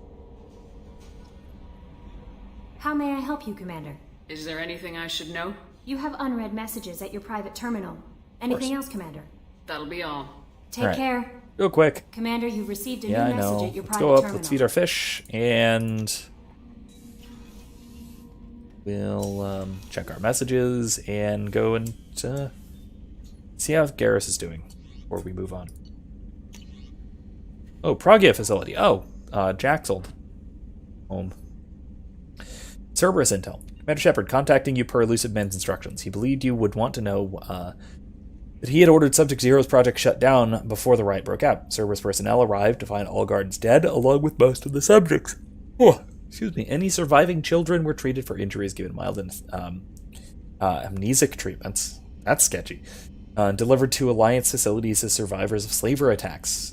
Few surviving doctors were forcibly retired for their role in the project. Per your report, the facility on Pragia has been destroyed. Well, that's good, I guess. Update on the kid from Captain Bailey. Hey, Captain Shepard, or Commander Shepard, or hey, Shepard, whatever. Just wanted to let you know that the Drell kid's doing okay. Everything's taken care of legally. He's doing some work for me. Helping me deal with some trash in the wards, maybe make life better for some kids like Mouse. Not perfect, but then what is? Don't know if your Drell and mine are talking. I told him life was too short not to, but I don't know if it took. Good luck out there. Bailey. Nice. And like I said, we will see some of the sort of after effects of that as we go forward to him. And that's great. It's really great to see. So let's go talk to Garrus real quick. And Thane. Both of them. And then do some upgrades, go to Tuchanka, and do our missions. Do you need something? Have a few minutes to talk? Certainly. If you don't mind my saying, you don't really seem like an assassin. You've spent too much time fighting thugs who think custom-painted armor makes them professionals. That's true. The Hammer trained my body for this role since I was 6 years old. You've been killing since you were 6? Of course not. I didn't make my first kill until I was 12. They were training me. I was not to be used and thrown away. I was an investment. You were a child, not an investment. I've given you the wrong idea. They valued me, yes, as a resource, but also as a person. They regretted their need for me. Yeah, that's I mean, that's the same way we think of, children, actual children. They're an investment in a sense. We invest in kids' education and training and all that sort of thing. So I can see where he's coming from. It's a little bit weird, and we'll kind of talk about the Drell and the Hanar's relationship here too. But the Hanar? Excessively polite, worship the Protheans? They don't seem the type who train assassins. Every species trains assassins. The Hanar are only unusual in that they need other species to do the killing for them. They have a strong grip and natural toxins. Hi, WizKid, welcome. Have you ever seen one move quickly outside of water? Or fire a gun? Well, yes, there's this great holovid called Blasto about the first Hanar Spectre. It's perfect. It's amazing in-universe fiction. I wish it was real. I would totally love to see an animated short film or whatever of Blasto. Because apparently by the time the third game rolls around, there's 7 of them. 6 or 7. I think it's 7 of them. It's basically the equivalent of their it's an absurd, insane buddy cop thing, which is great. He gets an L-Corps partner at some point. It's amazing. I'll try and draw our attention to any adverts or anything for any of the Blasto bids or anything like that, because there's tons of stuff having to do with it. It's kind of in the background, but it's amazing. Love the stupid concept of a Hanar, a badass Hanar Spectre. Hey. Why did your parents agree to this? The agreement was made under the Compact. It was an honor for our family. The Compact? We live on the Hanar homeworld because they rescued us, some of us, from extinction. We owe them our lives. That is the Compact. What exactly are the terms of the Compact? There are many things the Hanar can't do, even with mechanical aid. They ask Drell to assist them. That's rude. That's real rude. No. This can't be legal. They made your whole race into slaves. Don't insult me, Shepard. Anyone can refuse to serve. Few do. We owe our existence to the Hanar. We are proud to repay the debt. Nice. That's actually really cool. Really like this. Again, it's an entirely voluntary arrangement. It's just an arrangement of social piety. I dig it. Why was your race going extinct? Overpopulation. That must sound trite to you. Humans developed mass effect drive before the problem became acute. Our homeworld, Rakana, had few resources. We hadn't even developed fusion power when the soil began to fail from overuse and pollution. The Hanar found us a century ago. They sent hundreds of ships, evacuated thousands of us. Billions more had to be left behind. What's the state of Rakana now? Do you read your philosophers? A man named Thomas Hobbes. When all the world is overcharged with inhabitants, then the last remedy of all is war, which provideth for every man by victory or death. As Rakana died around them, my people slaughtered each other for mouthfuls of water, crumbs of food. Yeah. I gotta say, this is another one of those where the writers kind of insert some kind of nonsense in. Again, the whole resource exhaustion thing is sketchy, just given a closed system, which any planet is, resource exhaustion is can barely be considered a concern, except for cases of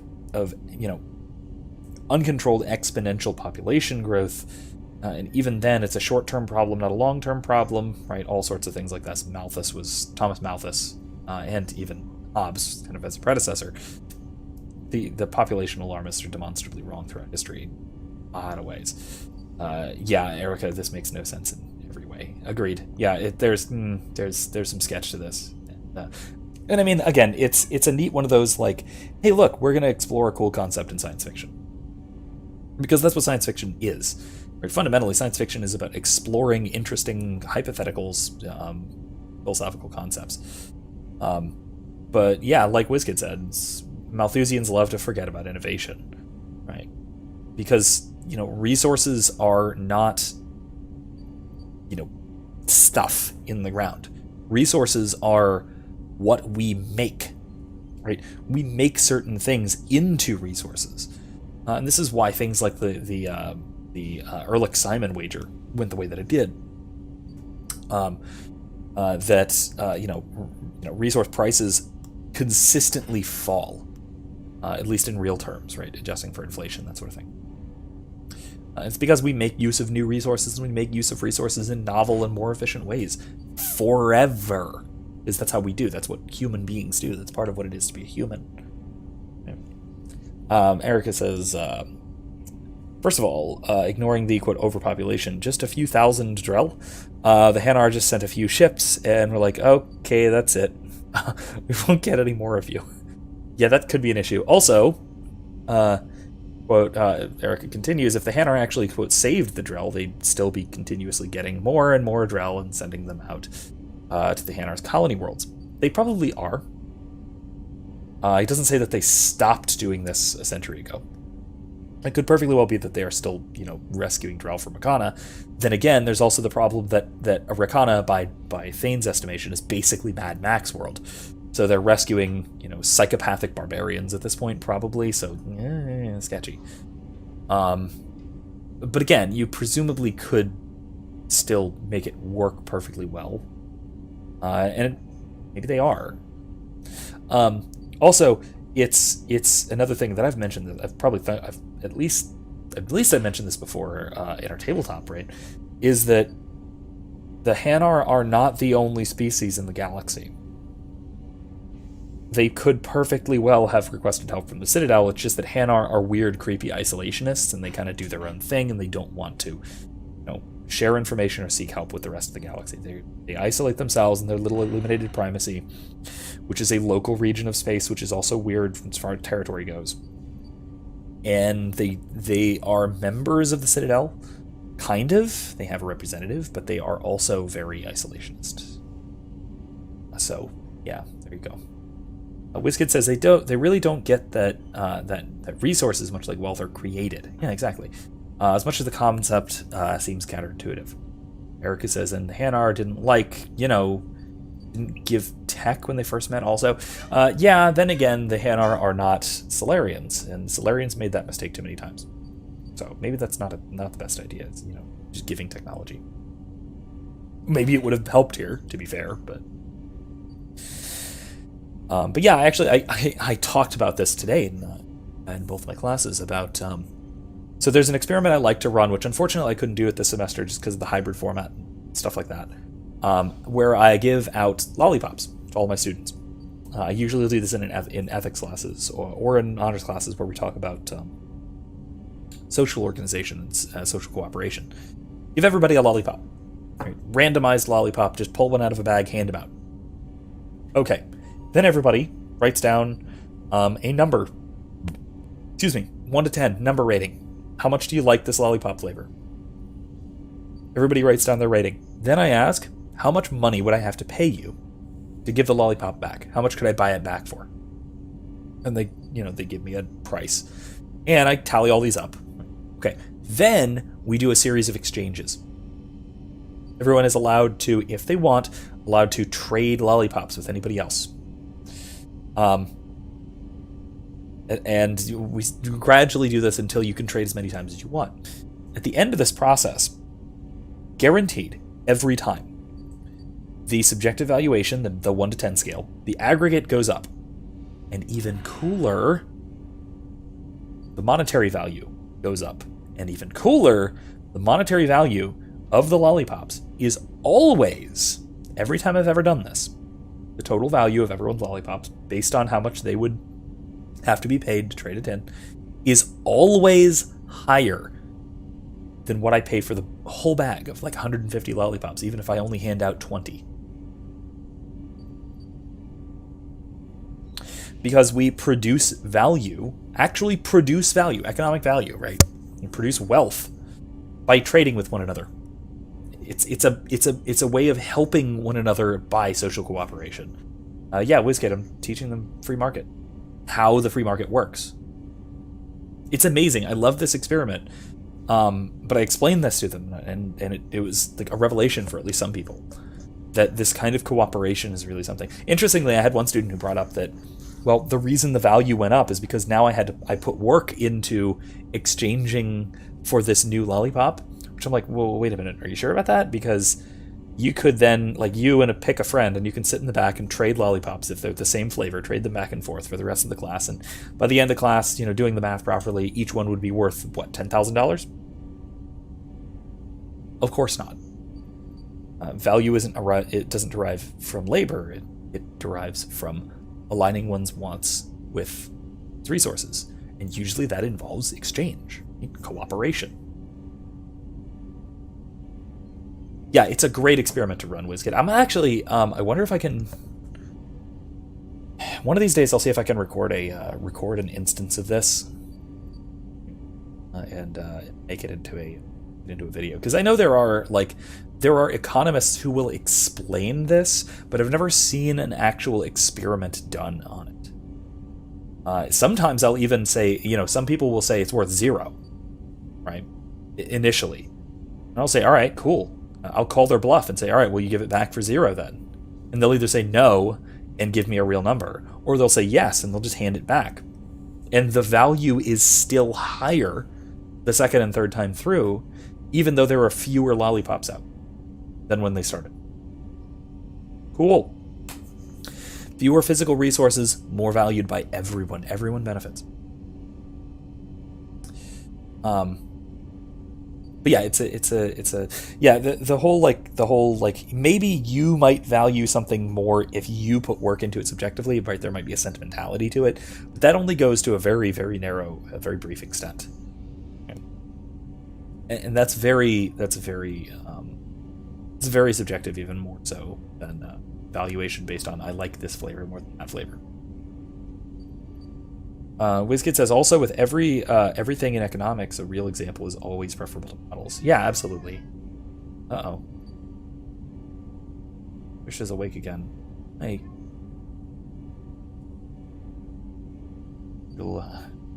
She's just not wanting to go to sleep tonight. Going back up a little bit, what did you say there? I think it was good. Oh, no, Erica said, I think Ben, I was talking about our tabletop, I think Ben noted that the Hanar basically doomed the Drell for not seeking help outside for them and immediately evacuated them in a continuous stream. It doesn't take a century to move a few thousand people. No. Oh, she hasn't slept. Oh, that's good. That's, well... Yeah, I guess she's not sleeping yet. We'll try eventually. Anyway. But yeah, it's yeah, the Drell could have handled this better, obviously, but still, I mean, I get it. I get the whole like filial piety thing to the people who saved your people. But you don't kill for the Hanar anymore. You're freelance. What changed? I was asleep for a long time, yes. I paid no attention to what my body was asked to do, but then... Laser dot trembles on the skull. One finger twitch. He dies. Then, the smell of spice on the spring wind. Sunset-colored eyes defiant in the scope. The laser dances away. My apologies. Drell slip into memory so easily. Was that one of your assassinations? Yes. Perhaps we can discuss it later. I've wasted too much of your time. So yeah, I think that was the story about meeting Kolyat's mother. But I mean, it is. Kylie, not a bad idea. More milk might help. I can't believe the Collectors were once Protheans. I always pictured Protheans being regal, not giant bugs. Who knows what the Reapers did to them? Creepy. It's true too.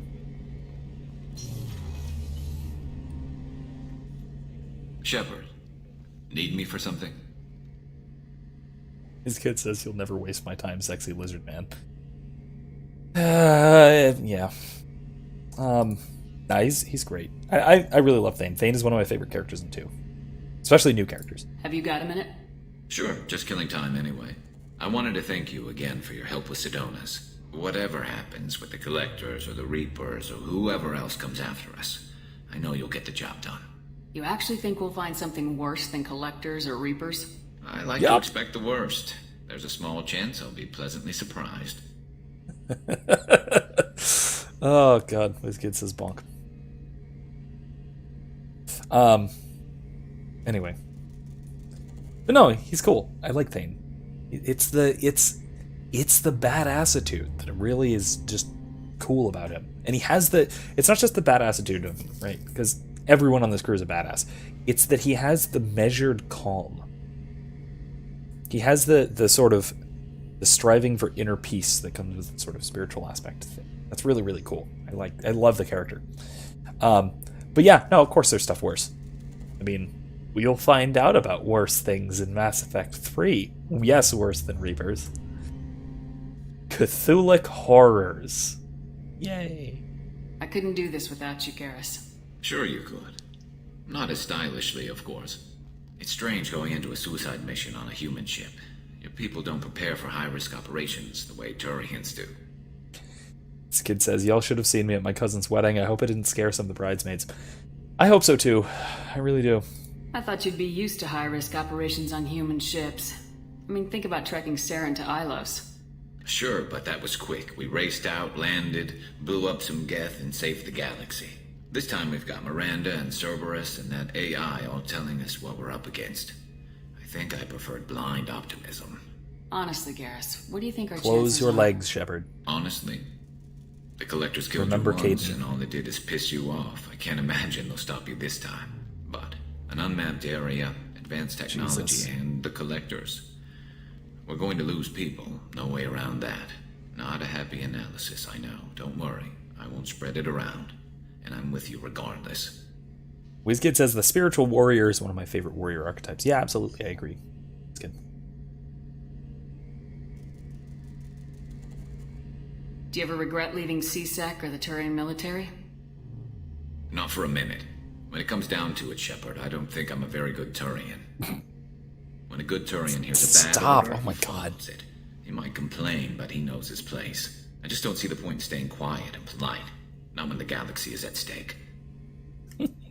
WizKid says, I mean, they were all either married or almost married, but the maid of honor was so sweet and beautiful, and I couldn't help but get a little crush. I mean, yeah, I get it. Unless you're related, but, you know, if she's your side of the family, then obviously not. But whatever. Regardless, other than that, yeah, I mean, know each other. It's the whole wedding thing, right? How do Turian crews get ready for high-risk missions? With violence, usually. Turian ships have more operational discipline than your alliance, but fewer personal restrictions. Our commanders run us tight, and they know we need to blow off steam. Turian ships have training rooms for exercise, combat sims, even full-contact sparring. Whatever lets people work off stress. You mean Turian ships have crewmen fighting each other before a mission? It's supervised, of course. Nobody's going to risk an injury that interferes with the mission, and it's a good way to settle grudges amicably. I remember right before one mission, we were about to hit a Batarian pirate squad. Very risky. This recon scout and I had been at each other's throats. Nerves, mostly. She suggested we settle it in the ring. I assume you took her down gently? Actually, she and I were the top-ranked hand-to-hand specialists on the ship. I had reach, but she had flexibility. It was brutal. After 9 rounds, the judge called it a draw. There were a lot of unhappy bettors in the training room. We ended up holding a tiebreaker in her quarters. I had reach, but she had flexibility. More than one way to work off stress, I guess.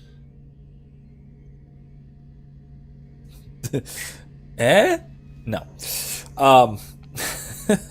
So I guess, yeah, our serendipitous conversations between Shepard and Garrus and WizKid is talking about. Anyway. Thanks for the talk, Garrus. I'll see you later. Sure thing. Wayne, let's stand up and yeah. WizKid says, sounds fun, buddy. Yeah, absolutely. You know. And yes, I'm pretty much 100% sure that's what it's talking about. All right, so let's go to Tuchanka. And let's go help out Grunt and Morden. Oh, wait. Upgrades. We have upgrades to do really quick. Just a couple of them. Why does what always happen, WizKid? Yeah, we need first of all. Pistol critical. Ooh, extra headshot damage. Nice. Need that. I get headshots a lot. Snipers. Armor. Ooh. Armor pen. Let's actually do this whole shotgun thing. Because I'm actually taking Grunt. But wait a minute. I have the cane. I'm gonna use that for Grunt's loyalty mission because of course I am. Why would I ever not take the nuke launcher on the Krogan's loyalty mission? Yes, WizKid, boomstick. Because I never do this in the middle of a stream. I'm going to save. Might as well. WizKid, I think I know what, but I'm not sure. I'm assuming you're talking about either synchronicity of talking about you know, sexy things. But I could be wrong. All right, let's go.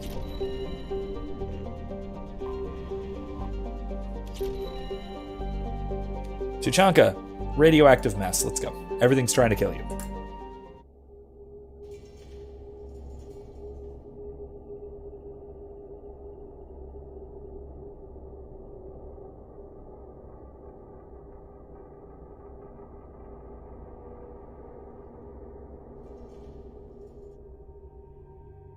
Let's see how his new armor works. No, I definitely like that one, but I'm not going to take him. I'm going to take Morton. And wait. Grunt has a new appearance? Oh, that's cool. That's really cool. I'm going for it, absolutely. There we go. I love it. WizKid says, yes, the synchronicity of me and the bonk stick. Yes. So yes, basically this is why Krogan are biologically immortal. It's because there was everything on their homeworld was basically trying to kill them at all times. And so they're incredibly adaptable. Massively increased damage or impact radius. Let's do heavy damage.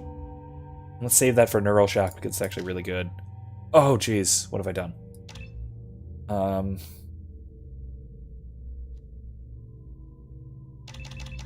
Health regen.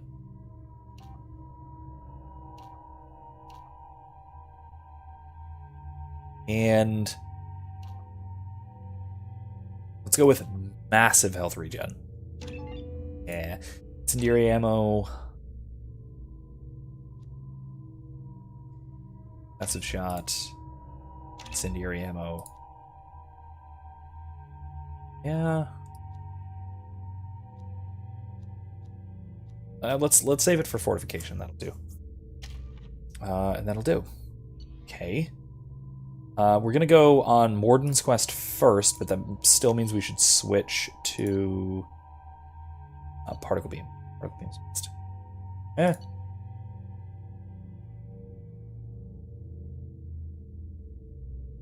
Yeah, singularity predict. Let's go for it.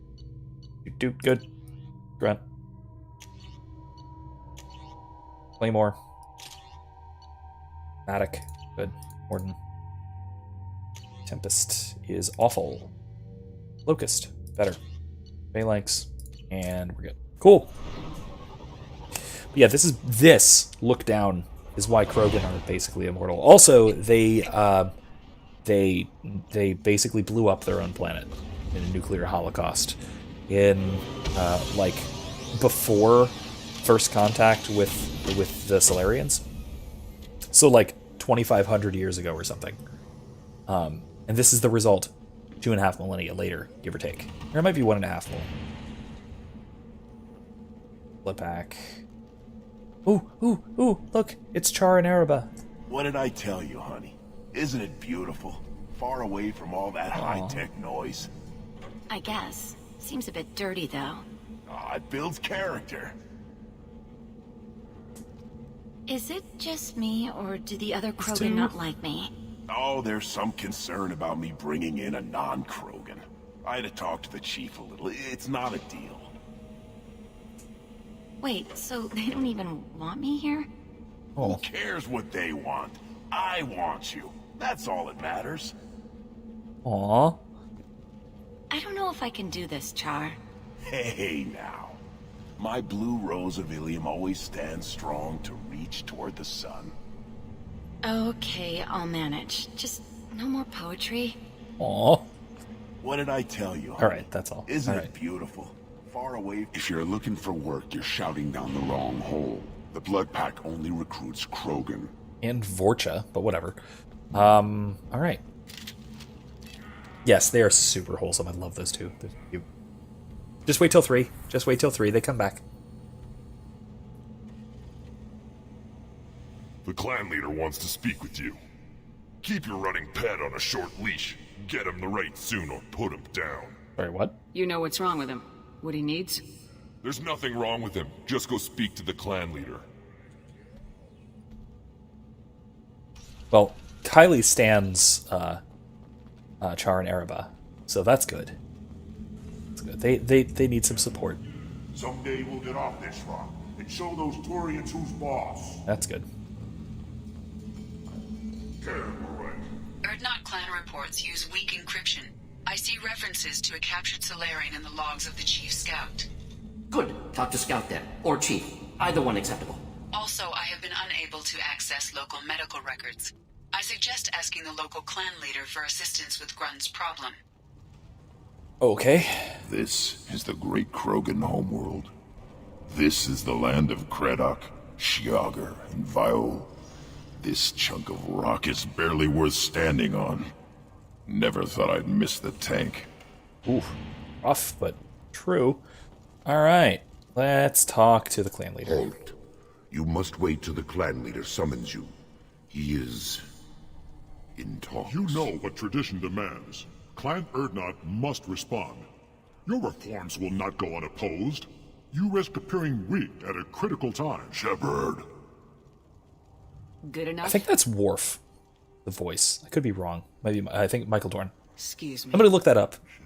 Out of my... Shepard! My friend. You look well for dead, Shepard. Should have known the Void couldn't hold you. Looks like helping me destroy Saren and the Geth has worked out for you. Glad we didn't have to kill each other on Vermeer. You made the rise of Erdnot possible. Vermeer was a turning point for the Krogan, though not everyone was happy about it. Destroying Saren's genophage cure freed us from his manipulation. I used that to spur the clans to unify under Erdnot. You abandoned many traditions to get your way. Dangerous. Yes, WizKid, they are basically... Weak one spoken to, Uvenk.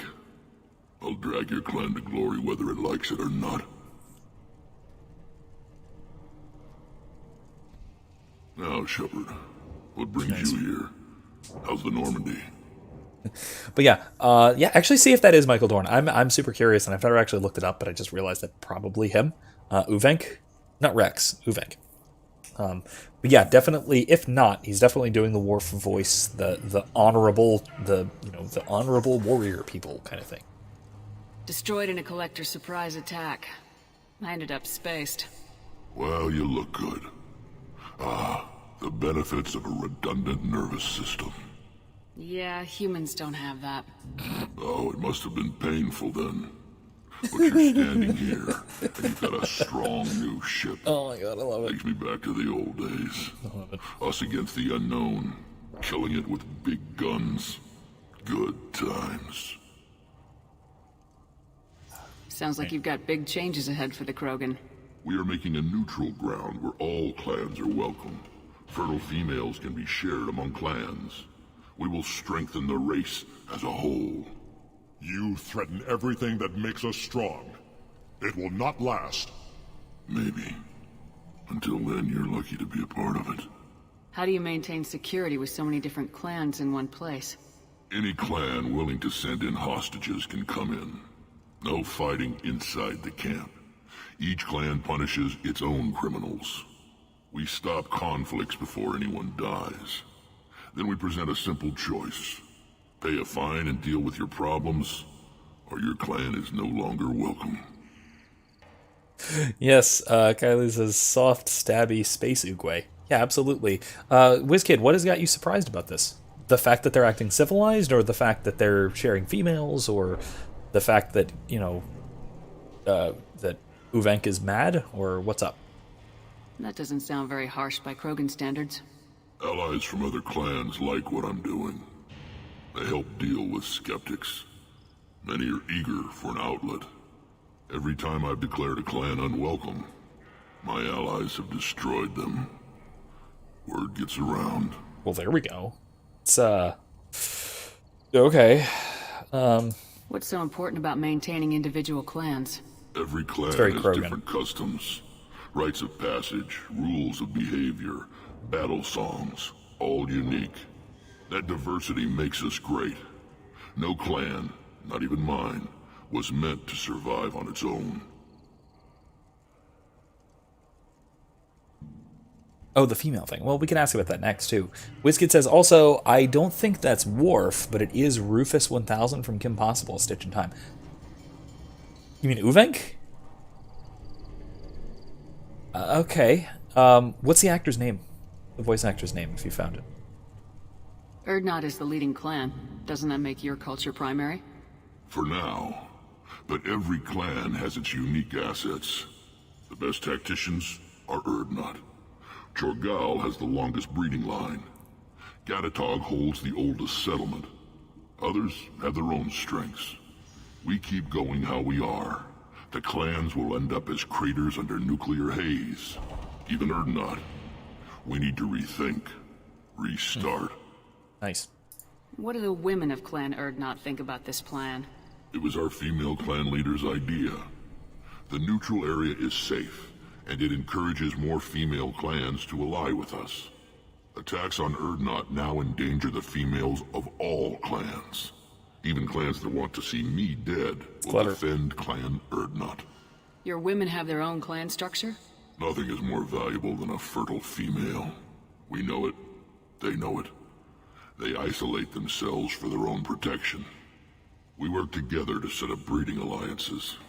I can hardly do anything without clan leader Yuta's approval. Yuta. Cool. Yes, it is. Just looked it up. It's Michael Dorn. I thought so. So yeah, that's Worf. Not Rex.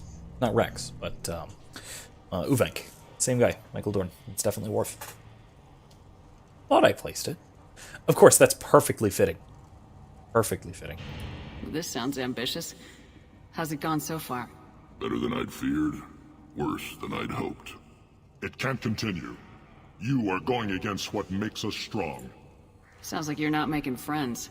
Traditionalists like Uvenk are chained Varen, always fighting, guarding their pathetic stick in the ground. When the smoke clears, I can plant a flag on their corpses and rally the rest around a new Krogan hub. So this is the eternal conflict between the sort of traditionalist progressive, right? And again, I think there is a proper synthesis. There's a proper role to play for both. Because again, this is an analogy that I think I get from Robert Barron, Bishop Robert Barron. I think. Maybe I get this. Maybe it's from other places as well. But it's the idea of a tradition as being like a tree. If you have a tree that isn't growing, developing, changing, then what you have is a stump, and it's dead. But at the same time, if you have a growing, developing, changing tree that's detached from its roots, then you have a log. It's dead. It's also dead. So you need to be rooted in the tradition, but then also developing, adapting to new things. And if you're not, then you're dead. The tradition dies. So we have the sort of we have this kind of middle way here with Rex doing what he's doing in line with Krogan tradition, but not completely held down and constrained by Krogan tradition. And he's got some people on both sides who are mad about it.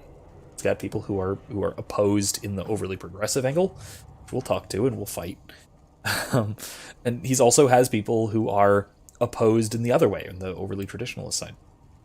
So I think he's got a really cool synthesis going on here, which is the kind of synthesis that we always see having to show up.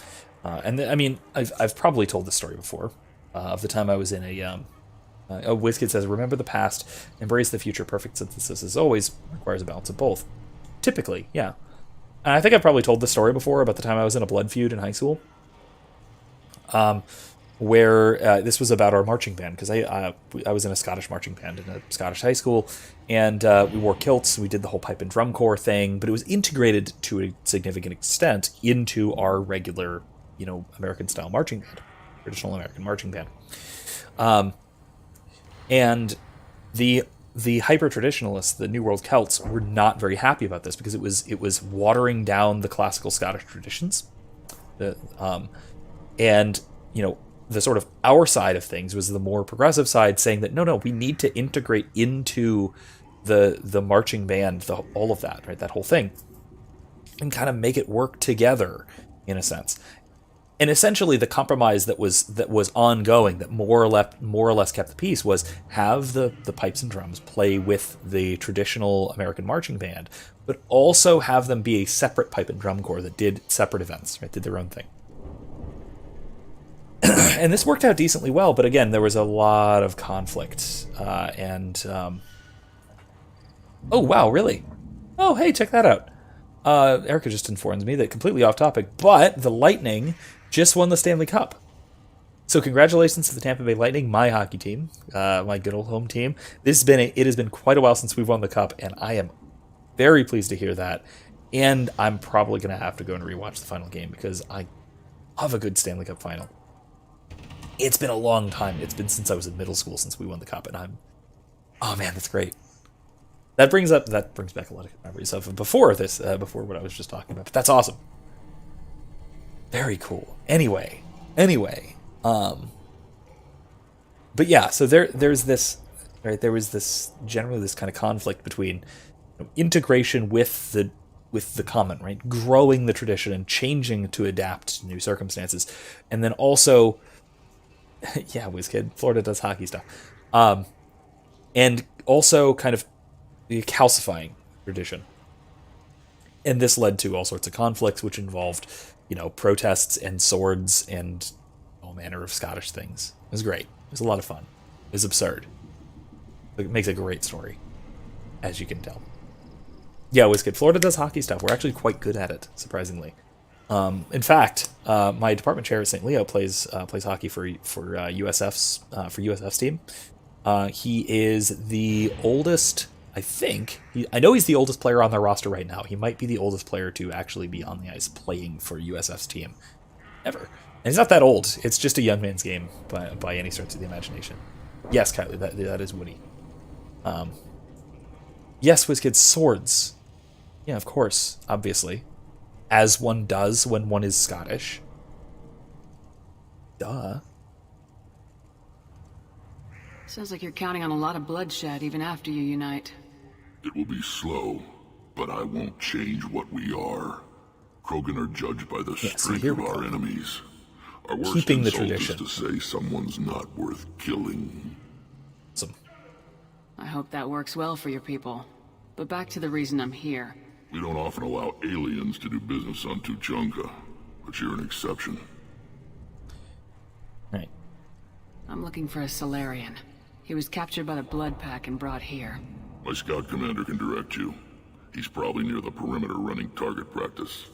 Talk to him. Don't take too much of his time. I need a constant watch on the other clans.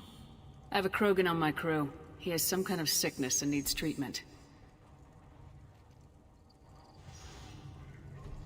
Oogway squint. Where are you from, whelp?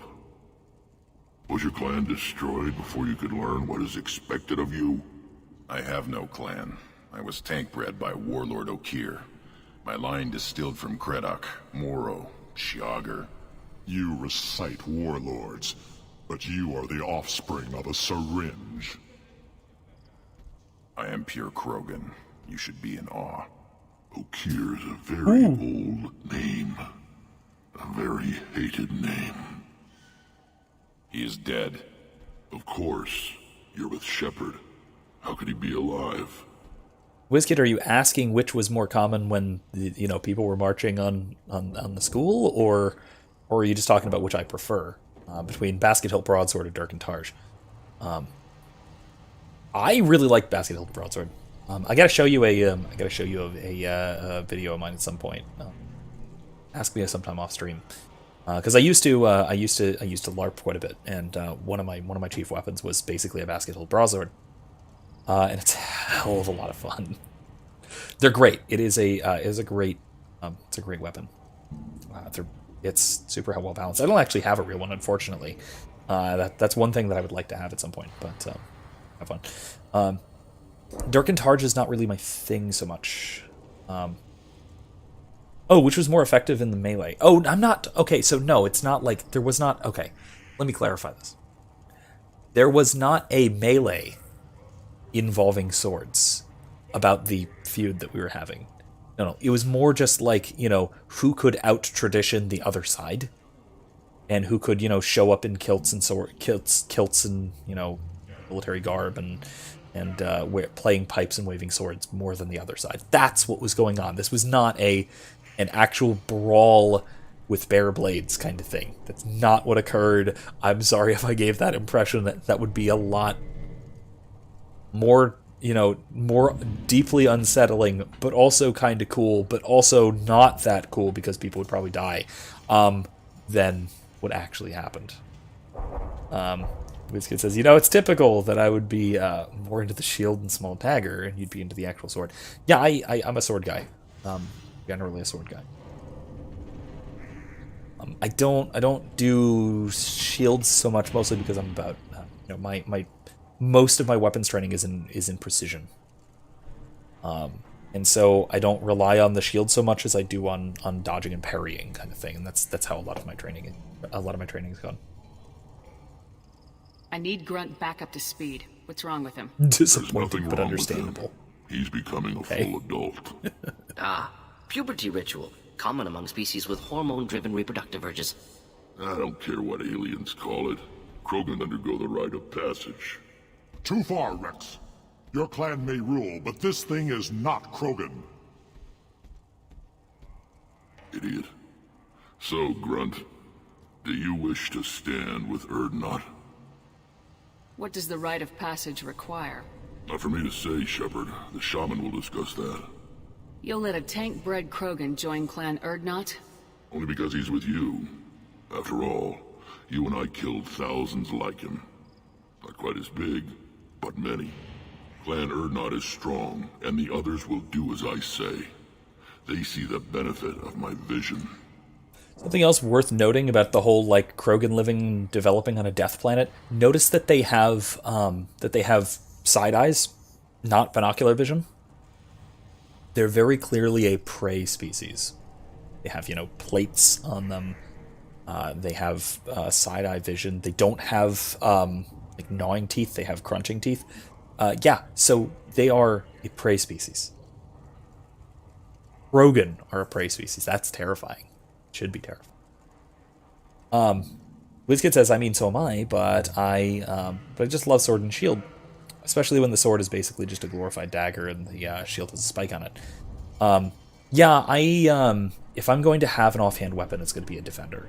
Like a defender dagger and gauche or something like that. Just for utility's sake.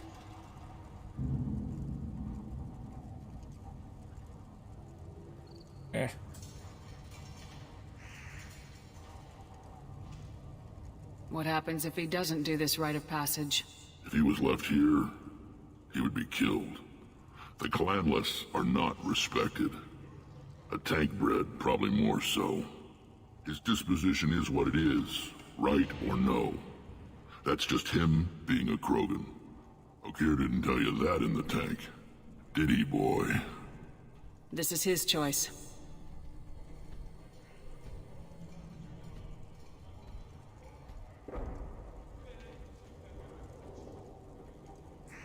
It is in my blood. It is what I am for. Good boy. Speak with the shaman. He's over on the second level. Give him a good show and he'll set you on the path.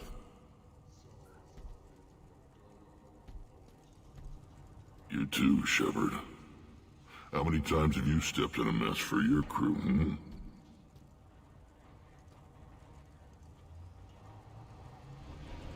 Alright, that's it. Good to see you, Rex.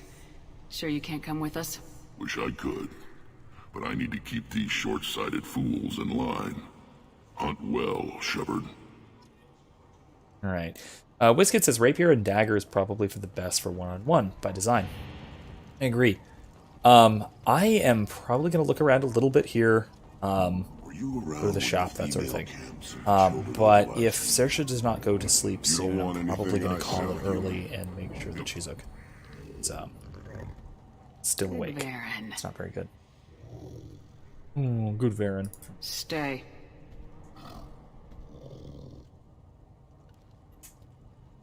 Greetings, human. My name is Ratch. Have a look at what I've got. Everyone I talk to hates that aliens are an Erdnot. Except you.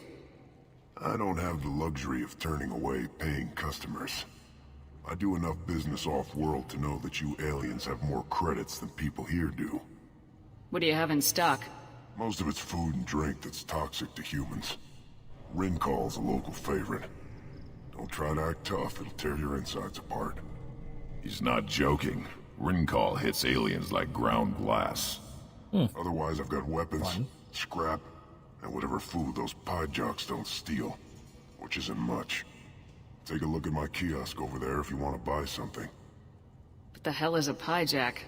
Off-world vermin. Humans say they're like monkeys. They come in and steal Space food, monkeys. Rincall, whatever they can get their talons on. We started using the mounted defense cannons to stop them. I'm a good shot. Maybe I can help out with the pie jacks. Feel free. You can use the console out there to control the guns. Make a dent in the pie jock population, and you get a discount. Good luck with that. I should go. Suit yourself. All right, tell you what I'm going to do is I'm going to blow up some Pyjacks, and I think we'll call it a night. Children, probably 5 years from the right. Research okay. Because like I said, she's yet to go to sleep, and it is hours past her. Watch it, human. Let's see what the human can do. Good to hear from you, Kylie. Thanks for stopping around. Like I said, I am probably going to wrap up early tonight anyway. So, boom. So yeah, on that note, I will see you possibly tomorrow around school. Otherwise, see you next time around Thursday.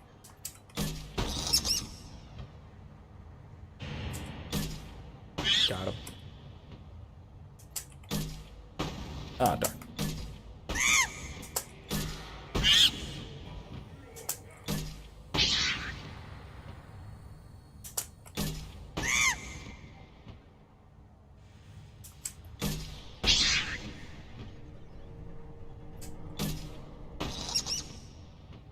One more. There we go. Next. Oh, there's more. Whoops.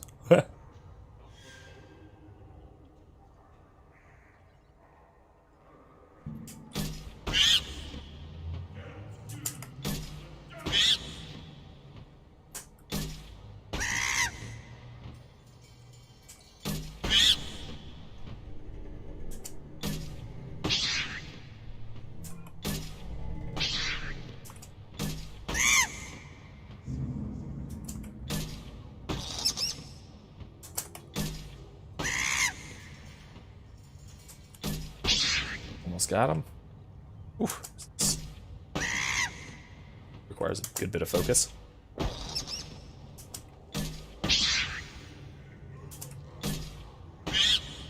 So, you know, there's a bit of a delay between clicking and firing on this, which makes it a little bit finicky. Oh god, 18. I can only miss like 2. Of 20 or 25? Oh boy.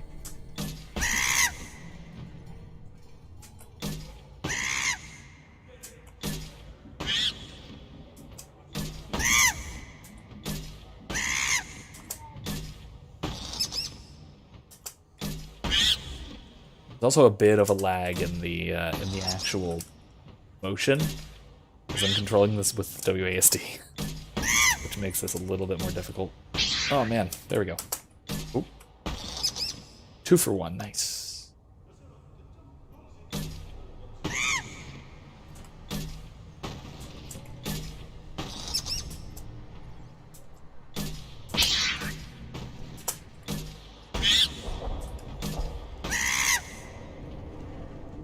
Okay. Starting to feel like Snake versus Monkey for Metal Gear Solid 3. Eyes straight ahead. That's good. Yeah. All right.